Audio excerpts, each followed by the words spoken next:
Okay, my name's Alun R, and tonight I'm running a session in the Gauntlet RPG. If you don't know what the Gauntlet is, you really should look it up, as you will find lots of interesting people playing lots of interesting games in lots of interesting ways. I'll give a brief description of the game shortly. In fact, no, I'll do that first. This is a game based on Monster of the Week. It is my own Dark Age hack of that game, which places our monster hunters away from the modern day and instead into the Dark Age. It is about 200 years since the Romans left Britain, and it will be another 200 years or so before the Age of Vikings begins. We're at an interesting transition point. The west and northwest of the country is still principally a network of Celtic kingdoms. The east and south of the country is a network of Saxon kingdoms. In many cases, Saxons and Celts live perfectly happily together. In others, there are tensions. We'll describe some of those in play, I dare say. Now I'll ask our players tonight, to introduce themselves. Can I start with Erez? Hi everyone, my name is Erez. I'm from Israel, as one of you guessed earlier. Not much to say. I'm a biology master, and I'm going to play the Warrior of God. I'm gonna try to do it very paladin-like. He's a big muscled body. He's a Romano-British guy. He has formal clothes of some sort of religious order, with the whole clothes that cover him, probably in blue or something like that. He looks like he always has this, that he's always ready for a fight or for a talk about God. And he has a horse that's always with him. The horse is kind of white, grayish, and he calls him Salt. That's great, Erez. Thanks for that. We'll pick up some more details in a moment. Stephen, can I ask you next to introduce yourself and your character? Sure. So my name is Stephen. I've been with the Gauntlet playing games for about 2 years now. I'll be playing Eotenweard, the Priest of God. If there's one word that kind of describes how I intend him to come across, it's compassionate. He's sort of a happy, jolly, bit of a physical weakling, kind of an individual, soft and compassionate. Yeah, is how I'm going to try to play him. Thanks for that. Vasilis, can you introduce us to yourself and your character?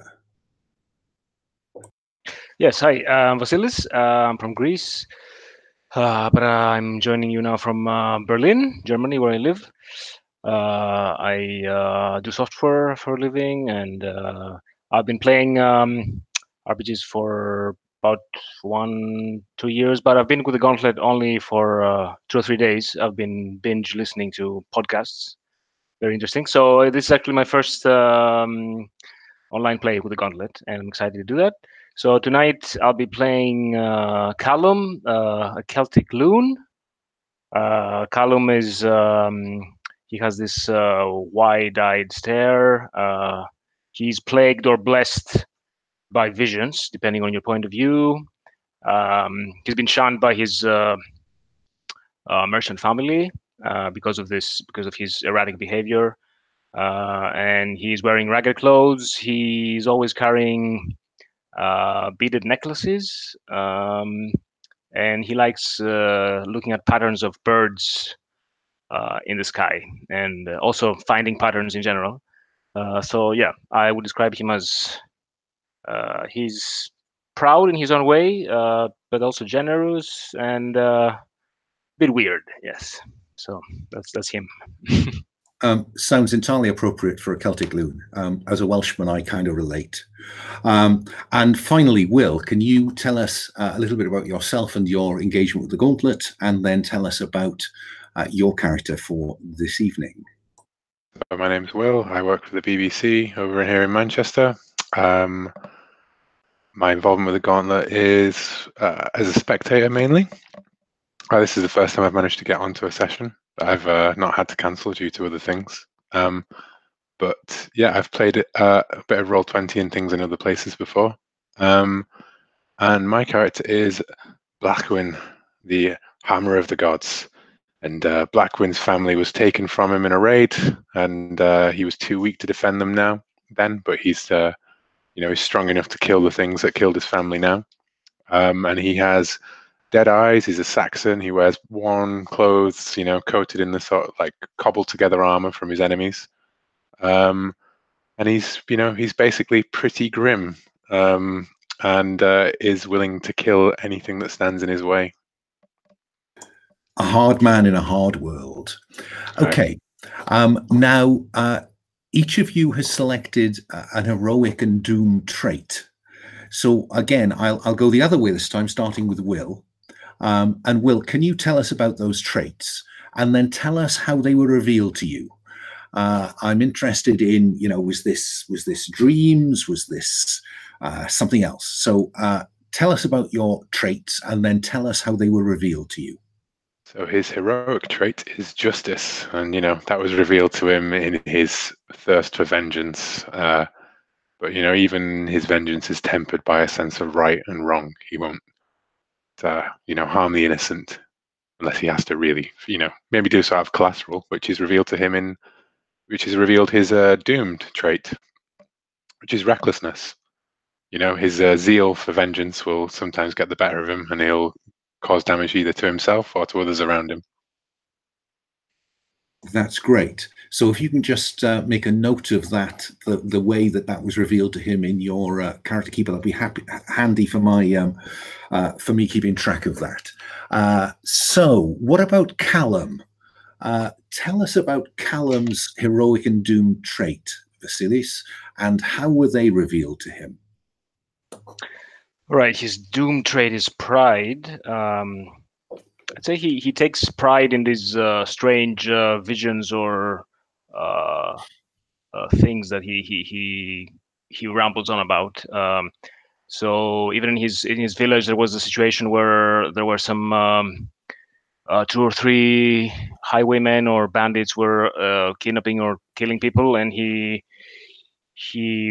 was convinced by his visions that he knew where to find them, but no one was believing him. And in the end, the bandits escaped, and but he found remnants of their actually living in exactly where he thought they would be. So he takes pride in that. So, and that could be his bane. Maybe he believes too much in his own world. And then generous, I'd say he's been shunned, but at the same time he has a warm heart, and he can share the little that he has with his fellow companions. Interesting character. So again, if you can just fill in on the character keeper something about the nature of that revelation of those doomed and heroic traits, please. Moving on down, Ethelred. Tell us about Ethelred's traits and how they were revealed to him, please. Sure. So I think Ethelred has been serving as essentially the priest in this small community ever since the previous priest died from a heart attack. Also a fan of comfortable living. Since kind of taking up that role, though, Ethelred has found that he really has a gift for taking care of children and the young, and taking care of the people that are sort of in his charge. So he's very good at looking out for the people around him and watching out for others. However, there's one woman, young woman in that village that he's particularly started to become attracted to, and he struggles with that temptation on a daily basis, which is why his doom is lust. That's great. Yeah, we can do plenty with that, I think. And finally, could we find out a little bit more about the heroic and doomed traits of Ivurius and how they were revealed to him, please? Sure. So he prided himself on the idea of justice, bring justice into the world. He's probably not always been from this village. Probably came here, sent on some sort of mission to basically bring the word of God to those who still don't believe it. And will probably go hand in hand with the God. So yeah, he has a strong sense of justice. He wants to see everyone succeed, wants to see evil punished. But he might take it a little too seriously, and he might think that he always has the right answer. And so his doom is basically his pride.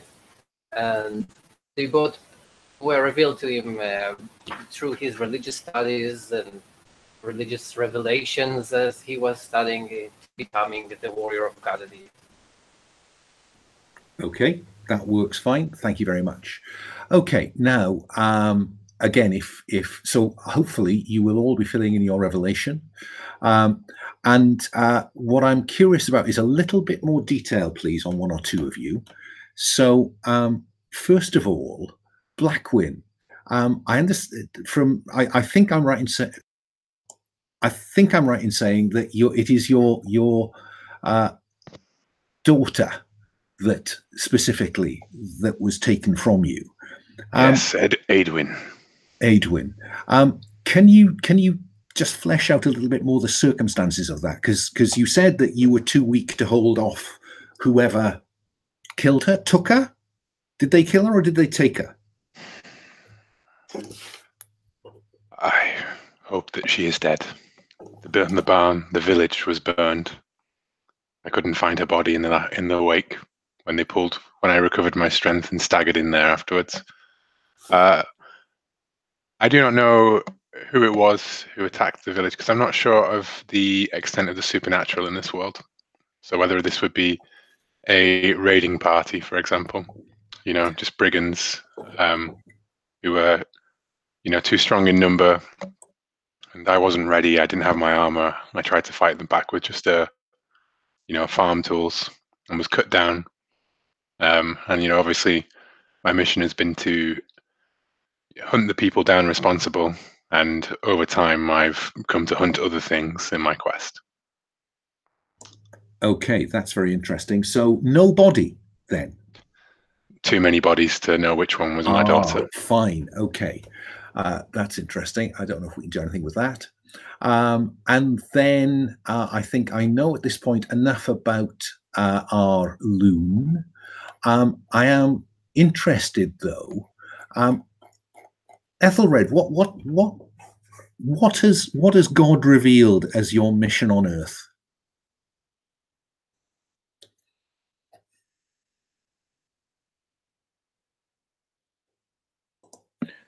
Okay, so I think that's an actual category, right? It is. It's right the way down the bottom of the sheet.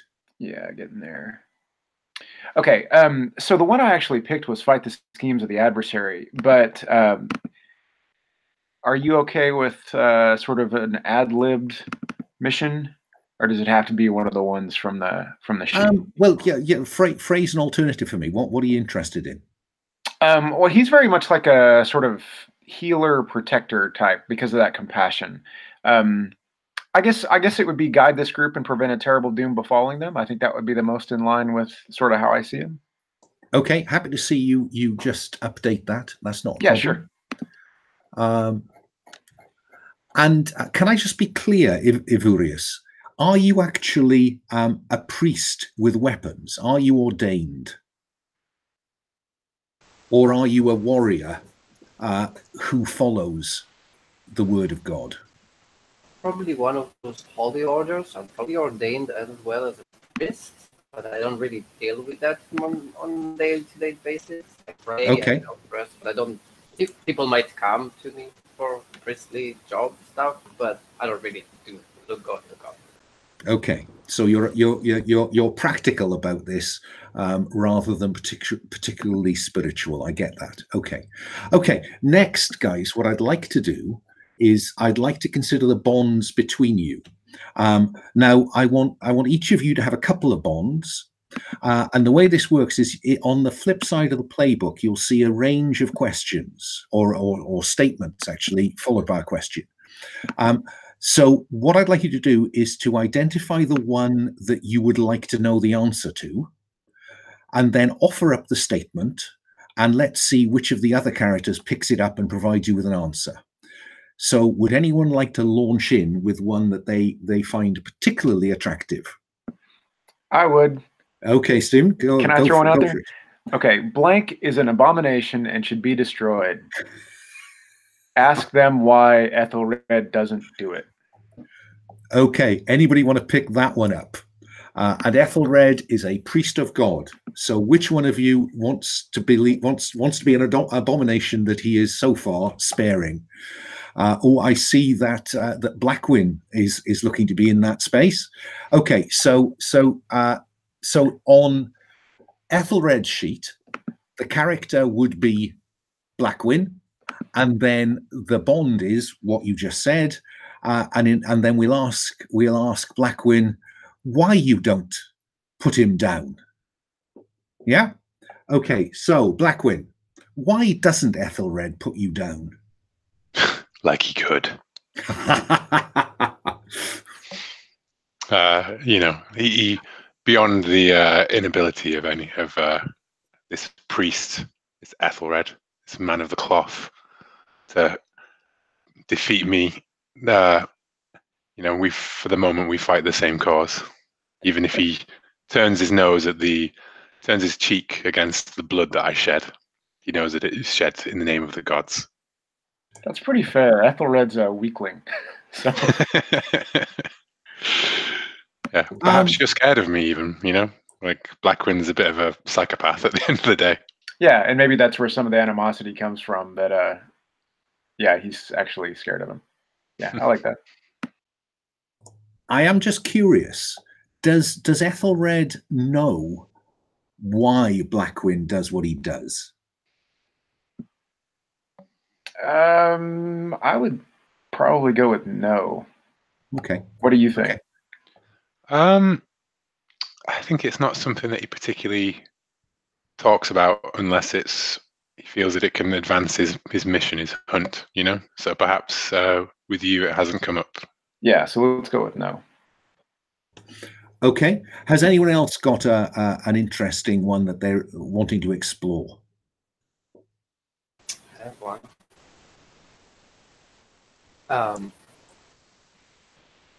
Blank wants to join your order. Ask them what stops them.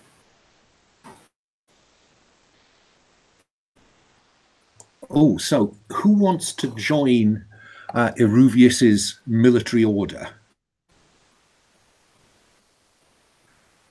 Given the backgrounds, I think you might struggle to get that one. I mean, Callum, would a Celtic loon want to turn warrior of God?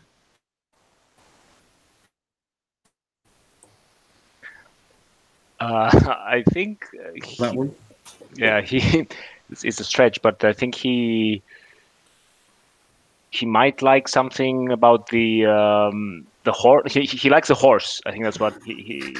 Yeah, I think so. What's stopping you from joining? Horse. I would like to have a horse, right?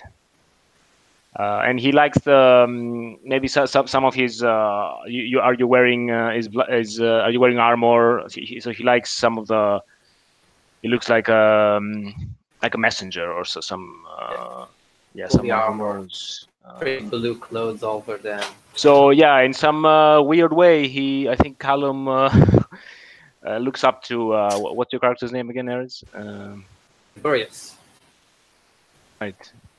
Looks up to. Gonna be complicated for everyone. Glorious, yeah. Running. Lunacy. Okay, so the end of that is that Callum would quite like to join the order, but there's a second half to that, isn't there, Vurius? Yeah. What answer do you need from Callum? What's stopping you from joining the order? Sorry, I didn't catch that, but I can open up the PDF of your. As my microphone was far. What's stopping you from joining the order? Okay, what's stopping me? I think I've seen you slay someone or hurt someone, and it's kind of it's kind of giving Callum. So he's hesitating because he's not sure. So he wants to be a knight or a member of your order, but I think he wants to be less violent, something like that. But I don't think those are compatible. But that's his predicament. So. Well, you're in the happy position that he's a loon, Yes. so it doesn't have to be consistent. Exactly. So is that enough for you to complete that bond, Ivurius? Yeah, I think so. Okay. Now I think that means that it is Callum who has yet to offer up a statement to the table. So go ahead, Callum. Tell us what interests you. I think an interesting one for me is someone knew me before, in quotes, before. So, and this is ask them what drove you to madness. So basically, there was an incident that it was the first incident where Callum first started seeing things and having these hypersenses, or so he says, and his visions or dreams. He started having these occurrences of connection with the world or with his deeper with the abyss in his mind. So someone, I don't know, maybe someone knew me before and can say what led me to this strange behavior. Anyone want to pick that up? That might fit well with Eotenweard. Seeing as especially if they're, I mean, I don't know exactly where we're from, but especially if they're from the same village, Callum might have been someone that he kind of saw as either under his charge or under the charge of that older priest. I think so. Well, I mean, interestingly, at this point, most Celts are Christian. The Roman Church has recently got a foothold in the south of England. And interestingly, Ethelred, you're Romano-British, which is kind of Celtic nobility, if you go back a little bit. So is it possible that you actually live in the same village, that you are his parish priest? Yeah, absolutely. I mean, if you're okay with that, Kel. Yeah, I think so. I think... Yeah. That would work for me. Okay. Was there something that happened specifically, or did you notice something around the time when Callum became more erratic or mad? Yeah, I think this would be kind of cool. What if Callum either almost or technically drowned? And when he came up out of the water, he was the way he is now, which obviously has religious implications for, anyone familiar with a Christian background. Yeah, I like that. Almost like a near-death experience, or Yeah. Okay, that works very neatly. I think that leaves us with Blackwind to put one on the table. So there's three of them that I really like, and I'm really struggling to choose which one. Remember, you will get two. Oh, I'll get two. Well, okay then. Someone helped me on my road to revenge. How? I mean, it sounds like I did. I'm the most murderous here, other than you. How? Yeah. How? Yeah. Have you gotten your revenge yet? Or are you still in the process? I'm still in the process of, but someone who could have told me some information, perhaps, or you could have helped me on back to, nursed me back to health, rescued me from the ruins of the village. It's the road to revenge, right? It's do we know you could have given me my weapons, you could have, even though we don't walk the same path, perhaps you view me as a righteous warrior, or, you know what I mean? It could be anything that contributes to going from being nearly dead, left for dead, and ruined to on the path of vengeance. Maybe I see you as a proper person who could one day become one of my order. You have the bloodlust, the violence that's apparently connected with my order, but you also have faith, and well, something that looks like faith at least. Faith in, and eventually you'll get your vengeance. Yes. And I am into justice and all that, so I do want to see it vengeance. But do we know what caused it? I mean, like I say, I'm still imagining like a party of raiders, because that way there's more than one target for me to have to track down, and it's not so straightforward. Perhaps there was some supernatural element to them that I'm not aware of. I have to admit my knowledge. To play to find out, wouldn't it? Exactly, play to find out. Yeah. So have you got enough from Evurius to put him as the character and fill out that bond? So I think what I'd need to know is, what specifically did you do? Perhaps you outfitted me, or you you accompanied me. Probably helped you heal and give you the weapons and stuff that you now have, and encouragement to push forward. Great. That's very helpful. Okay. Is there anyone who wants to put a second bond on the table, which would need to be picked up by a different character, obviously? I have one, if I can go straight away, if that's not a problem. Somebody once stood between me and my goal. Ask them what happened. And why are you still alive?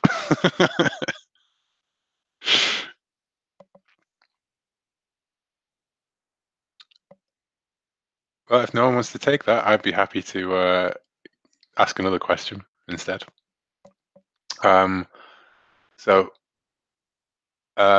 Someone lost somebody at the same time as me. Who?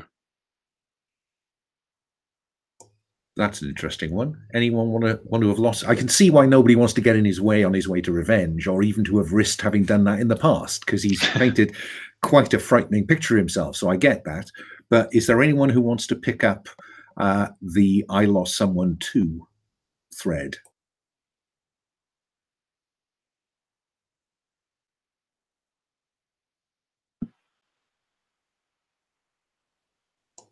You said that we couldn't have the same. It couldn't be the same person. I think, yeah. I think the wider your bonds are spread, the better in play, in my experience. So I don't want two of you to be very, very, very closely linked, and then have no connection to some of the other characters.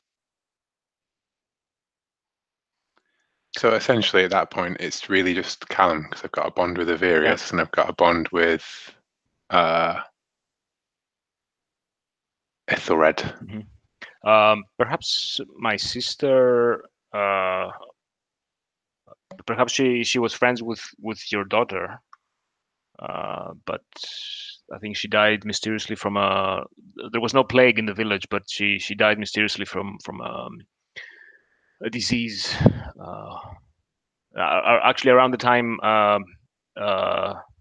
where tragedy hit you as well. So yeah, perhaps. Did she die before? Did she die before or after the raid? I would say after, but within 24 hours, something like that.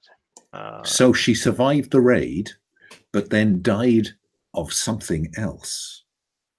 Dun dun dun. Yeah, I like that. Yeah, seemingly. Yeah, because I feel like the losing someone at the same time means that it must be, not just I knew somebody else who died roughly around the same time as you. It must be connected in some way to the raid. So, like, she was one of the only other survivors from the village, and in the wake of it, she died.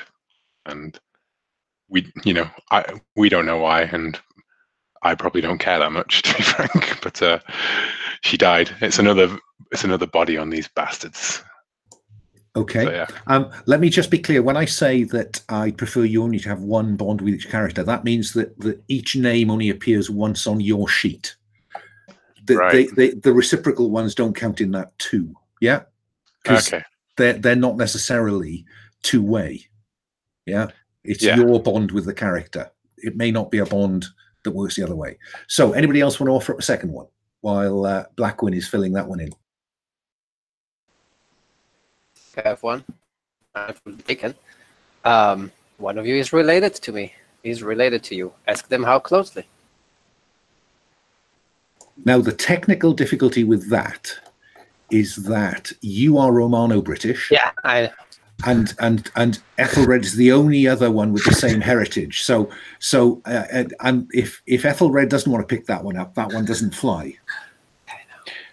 No, I'm happy to pick that one up actually, because we need a bond anyway. So if you wanna have that, I think that would be an interesting way of pulling our characters together. Yeah, we're also both like men of God basically, but we went completely different directions. Yeah, and I think that's interesting too. Yeah, I'd be fascinated to discover which one the family thinks is the black sheep. Yeah. Okay, was there any other component to that bond?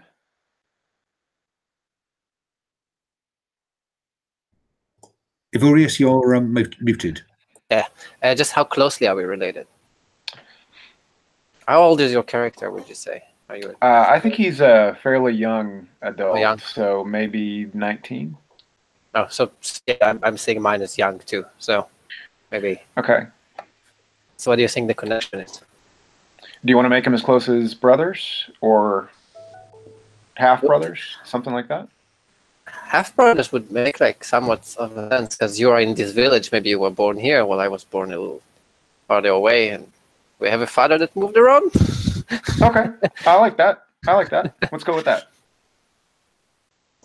Okay, who wants to offer up another one to the table? We have Ethelred and Callum to offer a second one. Yeah, I wanted to throw one out there. Blank believes their prayers brought Ethelred to the group. Ask them what they prayed for. Now remember that while you may or may not be Christian, he believes your prayers brought him here. Yeah. I wouldn't mind taking that one. Like, I want him to see the true way of God. I think he's a little misguided, and I was praying for him to join me in this, and he did. Okay. So you prayed directly for him to join so that he could see like the true way of God, basically. Yeah, the true way of justice, rather than giving people things. And okay, that's cool. I like that. All right. We are seeing the development of the ancient clash in Christianity between mercy and justice, with a capital J. Yeah, and my prayers worked, though. Ha ha ha. Okay, so I think then if Ethelred fills that in, then Callum, you have one more to offer the table.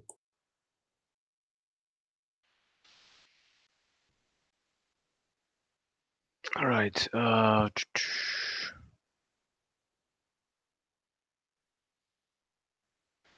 I'm thinking maybe someone is suspicious and I must keep an eye on them, but I think I already have asked them why. Yeah, I think I already have sort of connected with. Well, my only bond right now is Ethelred, at least on my side. But I don't know if it would work because other people already have bonds with me, and I don't know if I would be okay. But I could still be suspicious of someone. Suspicious. Or perhaps someone went through hell with me and I trust them completely. Ask them what happened. So it would be a reciprocal bond, but you could be in a different way, right? You could be suspicious of me. Why did I survive the raid? Even though, why did they not kill me? Kind of thing. Yeah, I like that. And you know what? Why am I so good at killing things and I wasn't able to kill them then? That kind of thing, you know, because you're a loon, right? You see signs and patterns and things, and you've got this. Yeah. I think that's an excellent thread to explore, because that really does. So your sister died, and he somehow escaped. Yeah. Oh, yeah. I'm very suspicious. That's good. I like it. Yeah.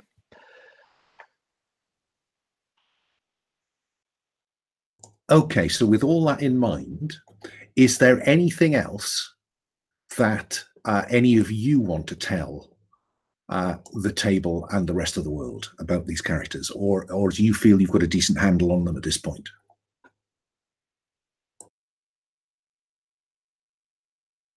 Okay, I'll take that silence as solid evidence that all is well with the world. So, okay, we have those characters.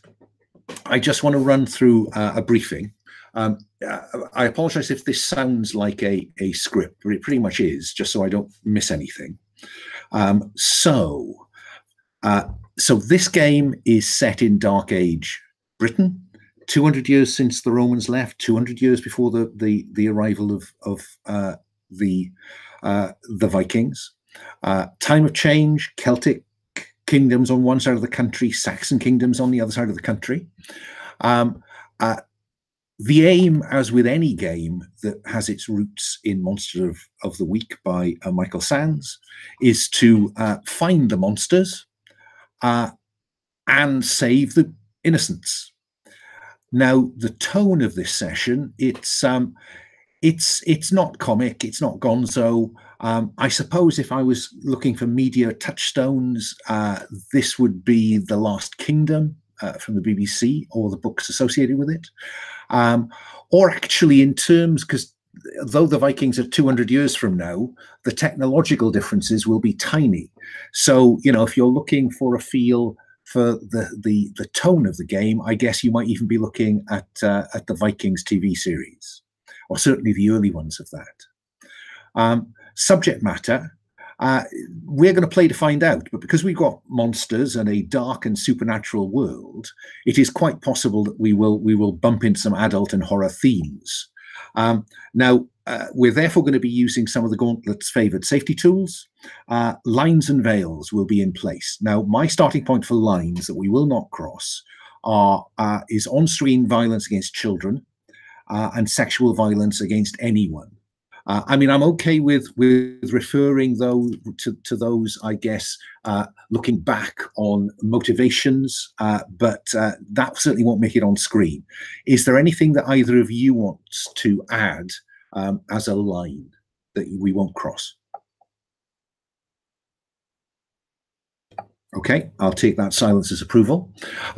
In terms of veils, because I'm British and 60, sex is entirely off screen. So if we head in that direction, we will draw a delicate misty veil across it, and we'll be signaled by flights of birds and the crashing of waves. Is there anything else that any of you want to veil? Okay, that seems to satisfy everyone. The X card will be in play. Now, to be honest, you could put if you come across something that disturbs you in a bad way, you know, I'm quite hoping that some of this may make life complicated for you in a good way. But if you are disturbed by something in a bad way, then please don't hesitate to use the X card. I would say put it in the chat. But to be honest, my experience is when I'm running games, I'm so focused on you that I tend not to notice what's in the chat. So if it's okay with you, I'd like you to make the kind of graphic sign. Then I'll have no question what we're doing. Let me stress, I will not ask you why you're playing the X card. I may need to ask you to tell me how far you want to rewind the movie, so I know where I went off the track from your point of view, and then I'll take us a different route to get past it. Yeah. Open table in the Gauntlet means two things. One, it means that there is no necessity for you to play each of the games in a set. But equally, if at any point you feel the need to get up and go for a walk, and maybe not come back, that's fine. Okay, this is your time. It's don't feel tied to the table.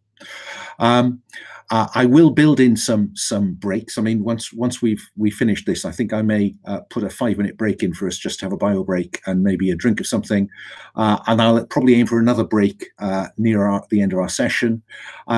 We will be playing for another 2 hours tonight, so approximately, you know, there will be at least one more break after this one. And the other thing about this is that we will be using the tenets of the Gauntlet inclusivity policy. To be honest, I've yet to find a group that I needed to use it with, and I'm sure you won't. You'll be just the same. So, with that in mind, my suggestion is that we now take. It is 9 minutes past the hour by me. Shall we say? Let's have a chance to have a bio break and perhaps make a hot drink or something. Shall we say that we will be back at the table at 15 the hour? Just so you've got it, yeah. And I'll see you then at 15 the hour. See you then.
Vasilis, I just wanted to say I've set you up some dice in the dice roller. Can you have you opened the dice roller? Can you see it? Sorry, can you see what? Well, I've set Blackwin and Callum up with a set of dice in the dice roller. Can you both see that?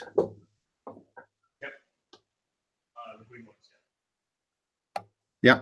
Okay. Fine.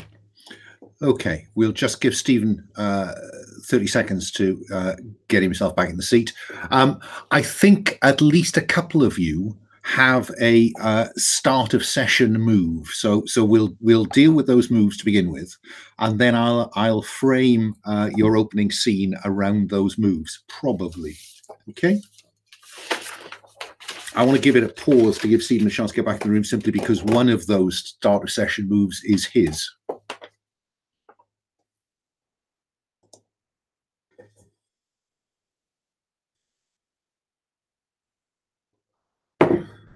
I have to say, Vasilis, I'm feeling an enormous responsibility being running your first Gauntlet game. No, yeah. I think you're doing a great job. So don't worry about it. Mine too, though. My entry. Oh, Yeah. oh So- my goodness me! I knew people were new to the Gauntlet. I didn't realize you were quite that new. Goodness me! Well, oh, that's great. You've got nothing to compare me to. I'm hungry. I joined another game, but it's not starting until next week. So, and today another game, not a Gauntlet game I was in. It's Yeah. cancelled, and I saw yours had like open space. So I was like, yes. No, I'm really pleased to have a full complement. Yeah. So yes. Just play with me from now on, and I have no comparisons. That's great. Thank you, guys. I appreciate the support. I'm very interested in the choice of setting. Are you a history buff? Not at all, really. It's for years and years and years. I played in a game called Han in Han World, which is a gritty medieval low magic.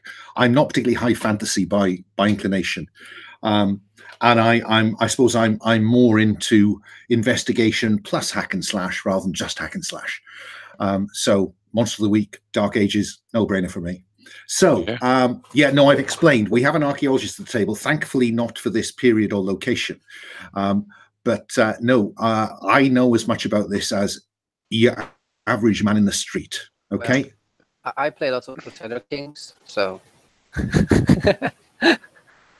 So, right. Now, I think that Ethelred and Ivurius have start of session moves. I think I would like to start with Ivurius, please. So now this is a good time to just explain to those of you that maybe not used it before, is that the way the dice roller works is if you click on one of your dice, it'll get surrounded by a red, it'll be highlighted in red. And then if you click the green button that says roll selected, lo and behold, the dice you have selected will roll. So Ivurius, let us roll plus subtle. Yeah. His servant by subtle. It's nothing. That's a good start. Oh, at 10. Huh. And the way I like to play this, just to help people get a handle on the moves, is can you read us that move and tell us therefore what happens? Of course, his servant. At the beginning of each session, roll plus subtle. On a 10 plus, a vision provides you with some useful information or help. And I got a 10 plus to read the rest. That's fine. Okay. Now when visions come to you, do they come as waking visions, or in your sleep, or while you're praying? I think normally in my sleep. But if it's a particularly strong vision, it might be like while I'm awake. Okay. Well, let's suppose that you are therefore asleep, and you have a dream, and it's as though you're walking on water, which fits all your predispositions. And as you look down, the water is black, dark, deep water. And beneath it, you can see something moving. You're not certain if it's getting closer to the surface, but it's certainly moving under this reflective surface. And though the sun is not shining in this dark dream, you can see that this water is reflective, and it's as though it's frozen in a series of waves. And there is something moving underneath there. And the other thing that you get is a name. The name is Kaya Delvia. And the implication of this is that Kaya Delvia is threatened. Okay, so that is your vision, right? I'll add a bit of flesh to that in a moment. The other person I think with a beginning session move is Eotenweard, which go ahead, Eotenweard, roll us a couple of dice plus soul. I beg your pardon.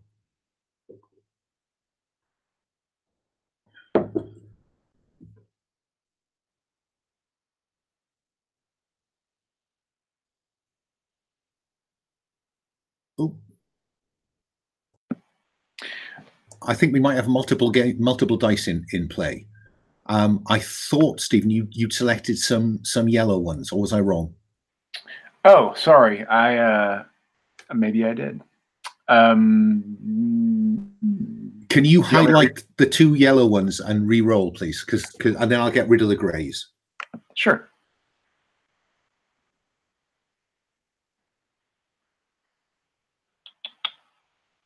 How do you re-roll? So if you click on one of the dice, it'll highlight in red. Right. Click on the second one, highlight one in red, and then there's a green button that says re-roll selected. The big green button, yeah. Okay. So with the +2 for soul, it's a 6 total. Oh my goodness me! Right. So starting off on a highlight. Yeah. So would you like to tell us what happens on 6- with that move, please? Okay. So at the Mind of God, at the beginning of each session, pray and roll plus soul. On a 6-, you are required to do something terrible. The 6-, yes, you have to do something terrible. And if you refuse or fail, then God's ears are going to be quite close to you for a little while. When you are praying at the small shrine in your village, where you are the parish priest, and as you pray, it's as though the sun shines on you, and you know that you are in the vision of God. God is looking at you. And you know in that moment that you must travel to a place called Synhamm and kill the false priest. Okay. So we have two start of session moves there. We have one to go to Synhamm and kill the false priest, and the other one is to do with a threat to Kaya Delvia. Now I will tell you, Ivurius, because you are Romano-British. Fancy that. Kaya Delvia is the wife of Yorl Widdock of Synhamm. Across the water from where you are currently to be found. It is the port in East Anglia, in the east of England, that has historically been very prosperous as a small trading settlement, Synhamm. And so what I'm going to do is I'm going to hard frame you into this, okay? So Ivurius, you feel the need to take boat as quickly as possible to Synhamm because Kaya Delvia of Synhamm is threatened. What else could a warrior of God do? And I think that perhaps you will have shared this with your half-brother Eotenweard. And is it possible, I wonder, that the day after you share that is when he is praying and gets the message from God that he needs to travel to a place called Synhamm and kill the false priest. How do we feel about that? Sounds good. Okay. Yeah, works for me. Okay. Now, I notice that Evurius, you have, Blackwin. Yeah? Do you think that there is an opportunity here to help Blackwin find his way to God?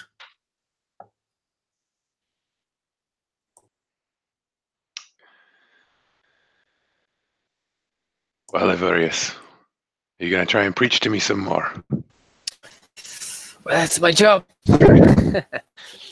Yes, probably. If there's something needs killing, then I'm with you. There's something that needs protecting. One follows the other. Yes, usually it does, yes. And usually, if someone needs protecting, that means someone is threatening them. You never know what it is.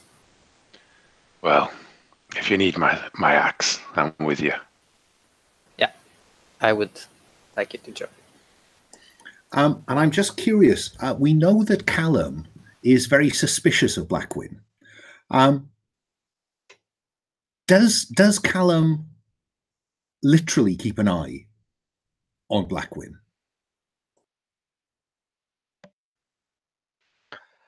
I think so. I envision him. He's around Evurius now and Eotenweard, but he's also he keeps an eye on. He keeps looking at. Sorry, what's the name again? Yes, Blackwin. Blackwin. Yeah. Yeah. Blackwin is oblivious to this. Because I noticed that I remember that Eotenweard and Callum live in the same village. Yes. So it would seem to me that when Evurius visits Eotenweard, Callum sees that, and shortly afterwards, when Blackwin receives the message from Evurius and arrives at the village, you will see him. Perhaps you've lost track of him in the recent months, but there he is, the man that you are suspicious of. So how, Callum, once you hear that these three are leaving the village, Rumus has it that they're going across the water to Synhamm. How are you going to keep an eye on Blackwin once he leaves the village? I think Callum tries to talk to Eotenweard and get some information on what. So are you leaving, Eotenweard? I think I might join you. My whole family has shunned me, so. And he keeps looking at both of the other characters. And I see Blackwin is back. You remember what happened to his daughter? That was uncanny. And at the same time, I assume this is not a conversation we're having in the same room. I think the way that Callum phrased this was that he would go and talk to Eotenweard. So I think unless he wants Blackwin to be there, this is a two-person scene. So I thought so. Yeah. Yeah, probably in the privacy of the chapel, I would think. Eotenweard looks deeply troubled. He keeps sort of twitching. Yes, the monster is back.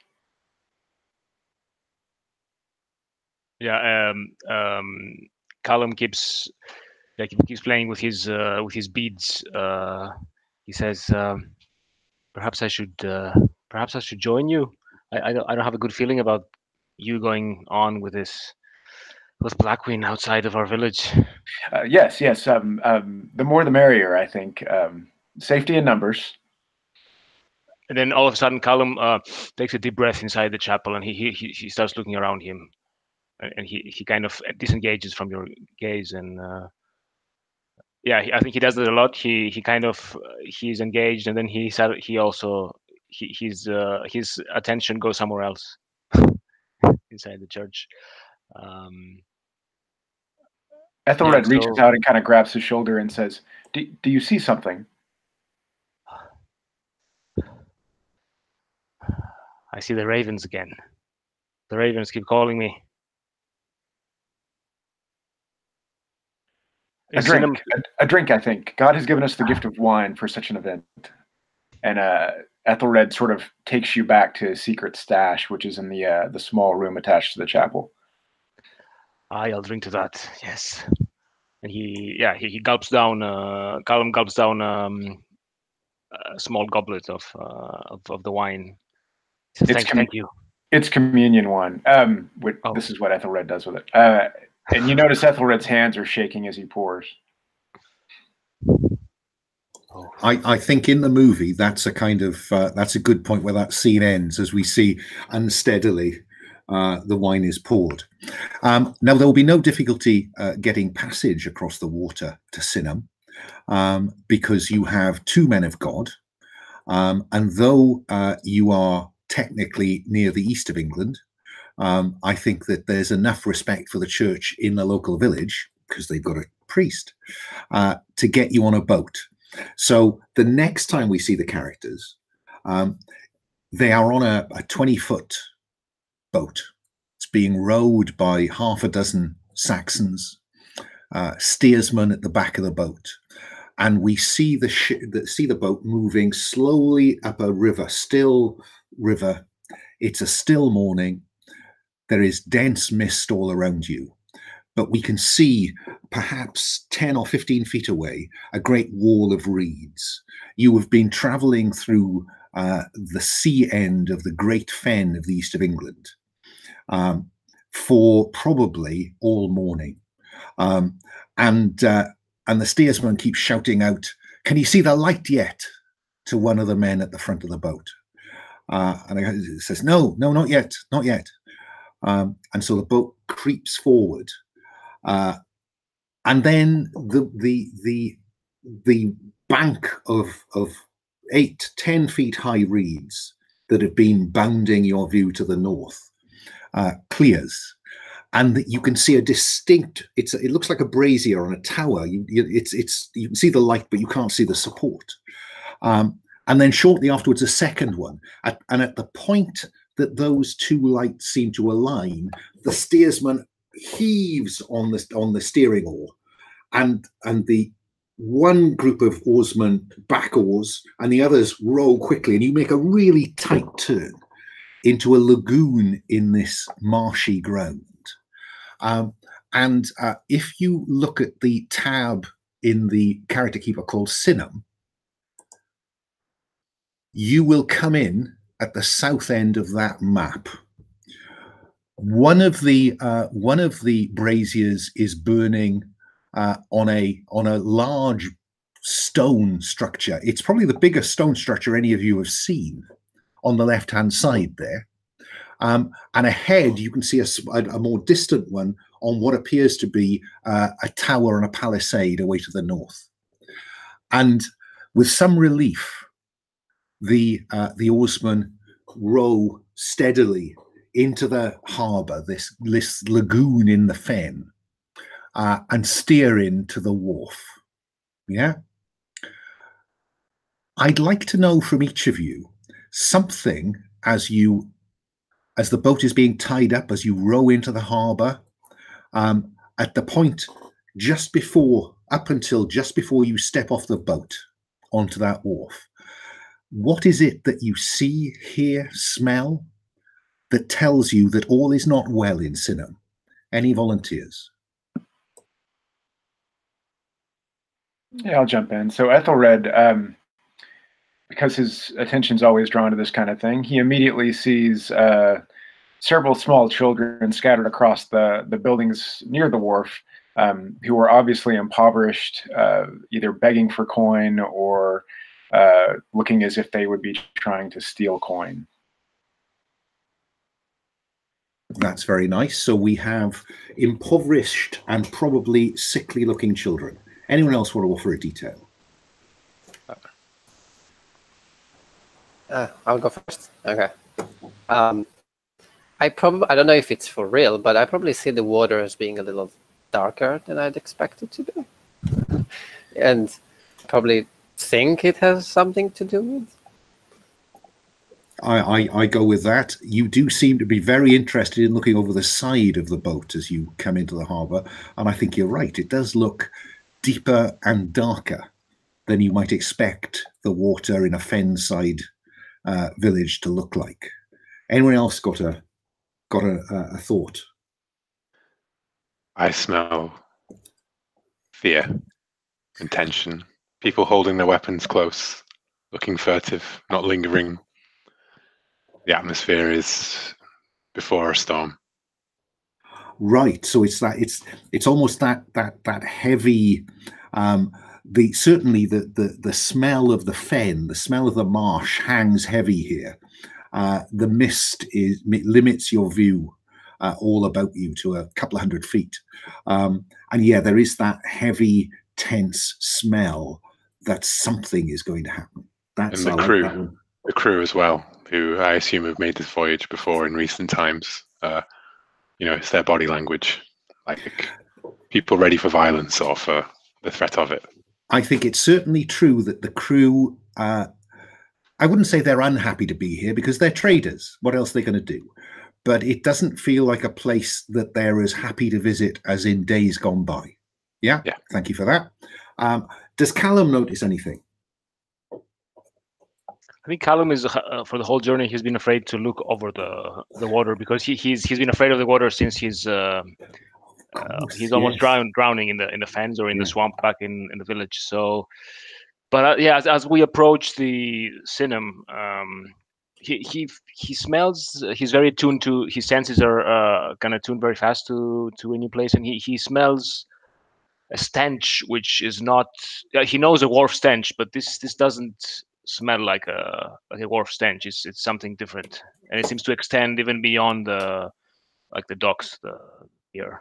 So he's a bit uneasy about that, but he keeps playing with his necklace and humming a song, seeking solace. Right. So we get a distinct feel for what this place is like. When you step off the boat, what do you do?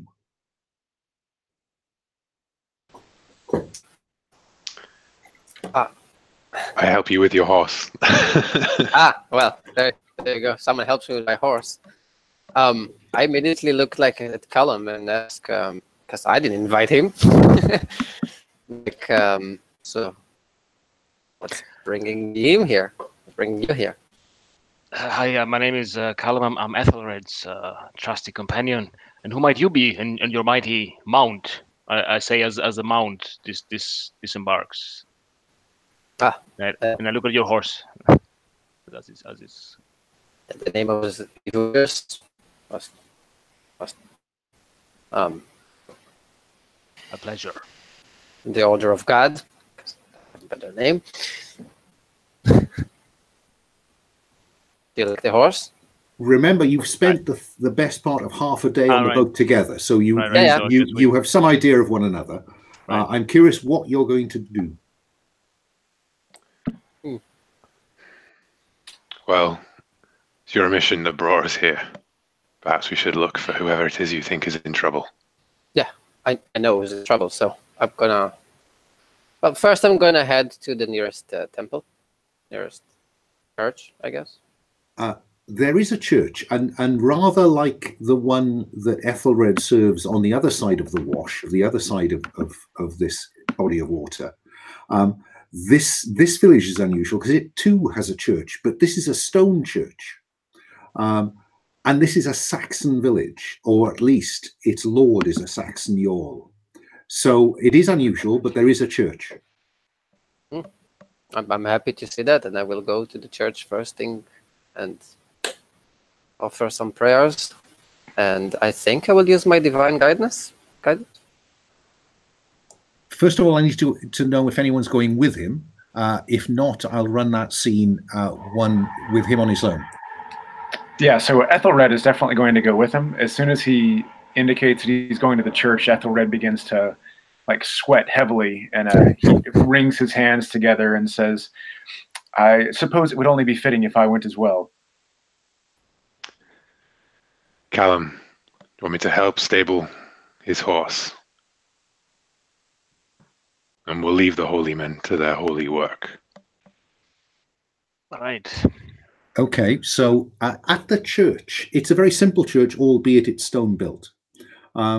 It's you go in, and there is a man kneeling in front of the altar, clearly at prayer. Clearly, from his simple brown robes, he is a priest.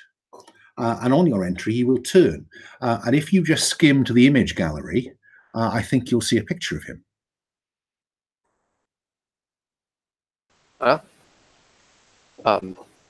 He looks like he's the priest of this church, basically. It does indeed. And he looks up at you, and he will recognize certainly a priest. Whether he recognizes the warrior's order, I somehow doubt it. But he stands up and says, "Brother, welcome to Synhamm. What brings you here?" Ethelred sort of hangs back despite the welcome, continues to wring his hands together, and he says awkwardly, idle curiosity, what were you doing? What are you doing? I am praying, as I do at this time of day. He's clearly Celtic and Celtic Christian from both his look and his sound. And quite what he's doing in this Saxon settlement is an interesting question. Will you join me in prayer? To whom do you pray? Why, to the one true God, of course. Of course. I think I shall decline, only because there are so many sickly and poor children outside. I feel that they need more care at the moment. And Ethelred backs away awkwardly and leaves the church. The priest is I think, slightly confused, but he looks to Avurius and says, yes, it is terrible. We are not as prosperous here as we were. He's not the only one that looks confused. I kind of look at Ethelred where he lives and like, what? Yeah, that is what I came to do. I kind of look back and forth between the exit and him, and I look at you said there is a picture of him on. Yeah, if you click the image gallery tab on the character keeper, you should find a picture of. He looks suspicious. Not really. Okay, so it's like in the gallery. You didn't mean in the actual building. There's a picture of him or something. Like that. No, sorry, no. Okay. I beg your pardon. Because that would have been weird. It would indeed. So yeah, I kind of are there like benches, like a church from the movies, basically? Because not really. At this point, I think people knelt or they stood. So it is a simple stone room. There is a tower above with a bell in it, which is also enormously an expensive arrangement, and a space. Is there a giant cross somewhere, like right in the middle?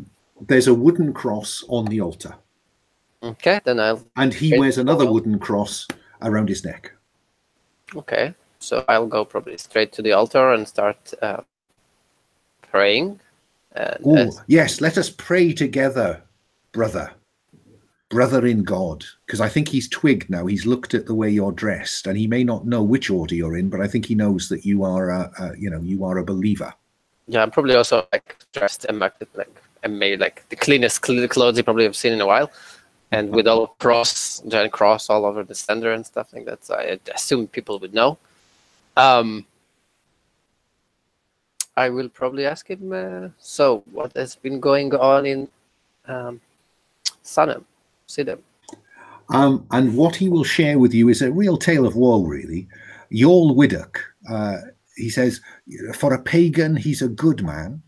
Jarl Widdock is aging and sick, and there is great concern, not just because he's ill, but because King Beda, who holds court 4 or 5 days from here, has always coveted Synhamm, and the concern is that if Widdock dies, then King Beda will simply absorb Synhamm.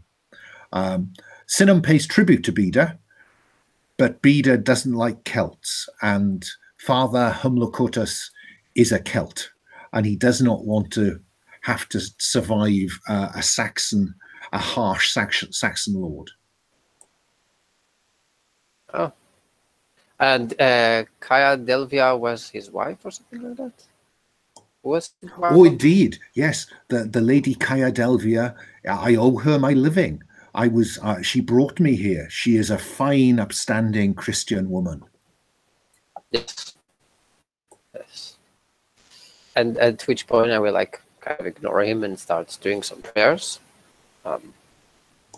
Okay, that would seem a good place to bring that one to a close. We'll come back to where Ethelred went in a moment. But Blackwin and Callum, you were looking to stable this horse. Yeah, just stable the horse and scope out the town in more general sense, like get the lay of the land. Well, you can see the geography. Where are you going to stable this horse? I will ask one of the villagers where they might find a stable for my companion's horse. There'd be a coin in it for them, I suppose. I don't know what the coin of the land is at this point in time. I think the coin of the land is a very small amount of fast degrading Roman coinage. So I think fragments of old denarii is probably the way people get by. Well, the woman you ask is now in the image gallery, and she sees you and gestures you over, sees you kind of looking around for what shall I do with this horse, and she says, "My name is Meneda, and I am the alewife of Synhamm. Would you like? I have a barn." The impression you get is that she's very keen to make some coin, frankly. Well, Meneda, that sounds like a fine plan. Oh, come along, I will show it to you. And she'll just lead. She has a cottage with a kind of lean-to on the outside, with some rough tables and a bench or so. And it's clear, as well as making ale for the village, she sells it to people who come here to trade or whatever else. And around the back is a small barn where you can indeed stable the horse for a small fee. And this is a game where we don't track the money. You can't buy a lot. You can't. You don't have much to sell, but you can certainly give her a fragment of a denarii to have the horse looked after. And then she'll invite you back. You must come and have a glass of my ale. And your friend, the slightly odd-looking one. Yeah, Callum has been following in a weird pace behind the Black Queen and the Mount and the lady, this woman. And he's been observing the children and all the impoverished people around. Yeah. Okay, well, at least there's some ale in. We're in for some ale, are we? Yeah, I'll stand you an ale, Callum. Well, I think Meneda is so pleased to have made some money on the horse that she will give you a cup of ale.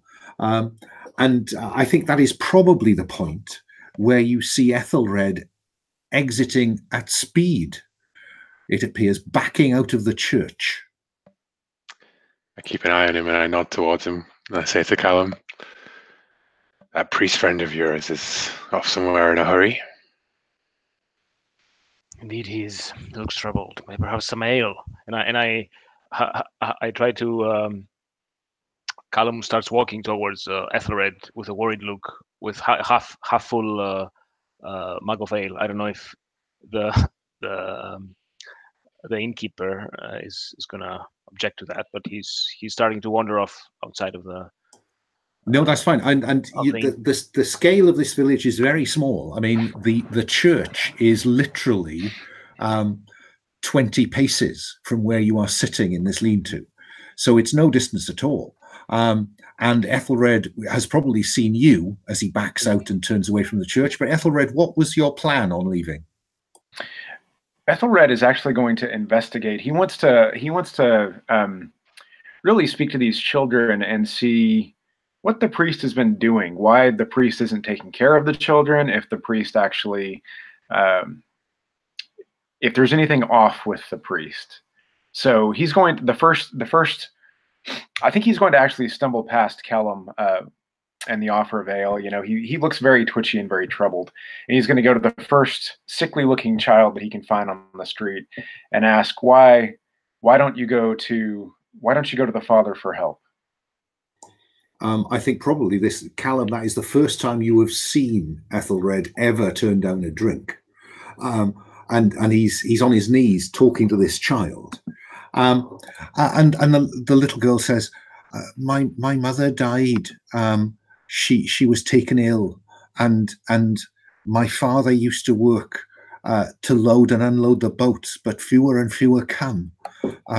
So the Lord makes some food available, but it's not very much. But the priest child, does the priest take care of you? Does the father take care of you? I think he tries, but he's got so little himself. He's never hurt you. No. Never. Here, child, take this. And Ethelred's going to give the kid whatever small change, or a bit of the small change that he has, and then move back to Callum and take the ale that was previously offered. Ah, there you go. Let's have Ethelred roll to investigate, okay. Which is in your basic moves. Roll plus sense. Okay. Now earlier I rolled 2d6. Is it 3d6 or 2d6? It's 2. In certain circumstances, you will get advantage, and you roll 3, take the top 2. Disadvantage, roll 3, take the bottom 2. So okay. Far, straight 2d. Gotcha. Okay. Oh. Okay. So that looks like an 11, I think. That is an 11. So if you look at the move, tell us what the move is. Okay, so investigate on a 10 plus, hold 2. Ask the GM one of these questions per hold. So can I ask this now or hold it until later? You can hold it until later, or you can ask it now. I will forget you're holding it, so just remind me. Yeah, okay, that sounds good. Okay. So he finally takes the ale, which is much more in keeping, and by this time I think probably Evurius will have finished his prayers and come out of the church himself to find the three of you finishing a small jug of ale. Does ale. I did want to use my divine guidance. Ah, you did. When I pray for guidance. Yeah, that's fine. Okay. So that says I was praying. Go ahead. So roll plus. So yeah. Go ahead. 1. Okay. I have a feeling I'm gonna need that. Yes, that's good. That's a 4. Yeah, when you pray for guidance, roll plus soul. On a 6 plus, you get unhelpful information, and the GM decides how that affects you. Great. Well, while I remember, Ethelred, you should have marked experience for that earlier fail on your start of session. Whenever you fail in this game, guys, you mark experience, and we'll worry about what happens when you've got 5 experience later. So what do I tell you? Let me think.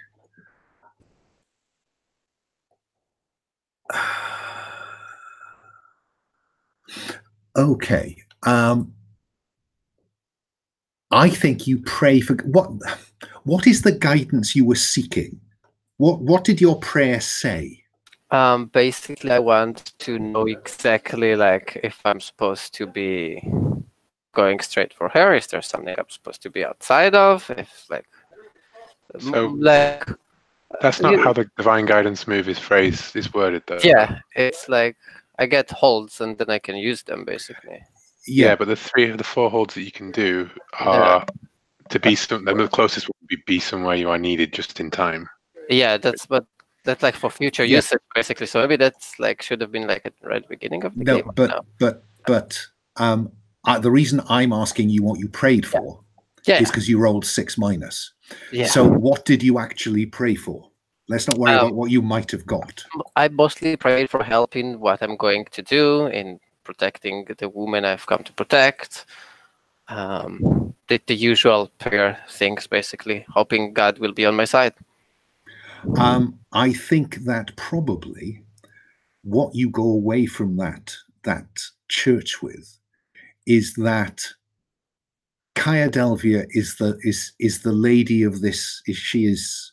She's in charge. She's the Lord's wife. How can she possibly be threatened? There can't be a threat to Kaya Delvia. Okay. Yes. Sense. So having got that insight, for want of a better word, what are you going to do? At the end of the prayer, I will head out, as you said, and start looking for the other three. And I guess you'll see them. They're there, 20 paces away. Yeah. So I see all four of you at Meneda's sitting at Meneda's bench. What's the plan? I straight look at Aethelred and be like, why did you not sit and pray with us? He strikes me the wrong way. I have a disquieting feeling about the man. But he seemed like a fine person. But yes, but the servants of the enemy are often cloaked in pleasantries. That they are? That they are? Of course. Were you not taught this in your order? One so concerned with violence surely would have learned about purifying uncleanliness of this type. Yes, of course, but I usually have a sense for people. And he seemed like a fine man of God. How's my horse? You can go ask him yourself. I can go ask my horse myself? Yeah. The alewife here, she'll take good care of him, I'm sure. So, are we going to seek out this Kaya Delvia, or are we going to stand around drinking ale? That's a very good. I haven't drank anything yet, just to be clear. No, we've been busy drinking while you've been busy praying. Yeah. Have some of this. Yeah, I kind of refuse it. I prefer a clear mind when I deal with this kind of business. I think we should go as soon as possible. There's not good news on what's going on. So, Alun, are we in like a public space at this bench? Yes, it's a lean-to. People come and go past it all the time. You know, I have to say they're not paying much attention to you. They seem to be getting on with their lives. Okay, I'm going to use one of my hold to ask, what, if anything, is being concealed here? I think that, from your point of view, there is something significant happening here. I think you will have got the drift about the threat from outside, from King Beda at Linden, and you have got all these signs that things are not right here. So there is some power at work beneath the surface of Synhamm.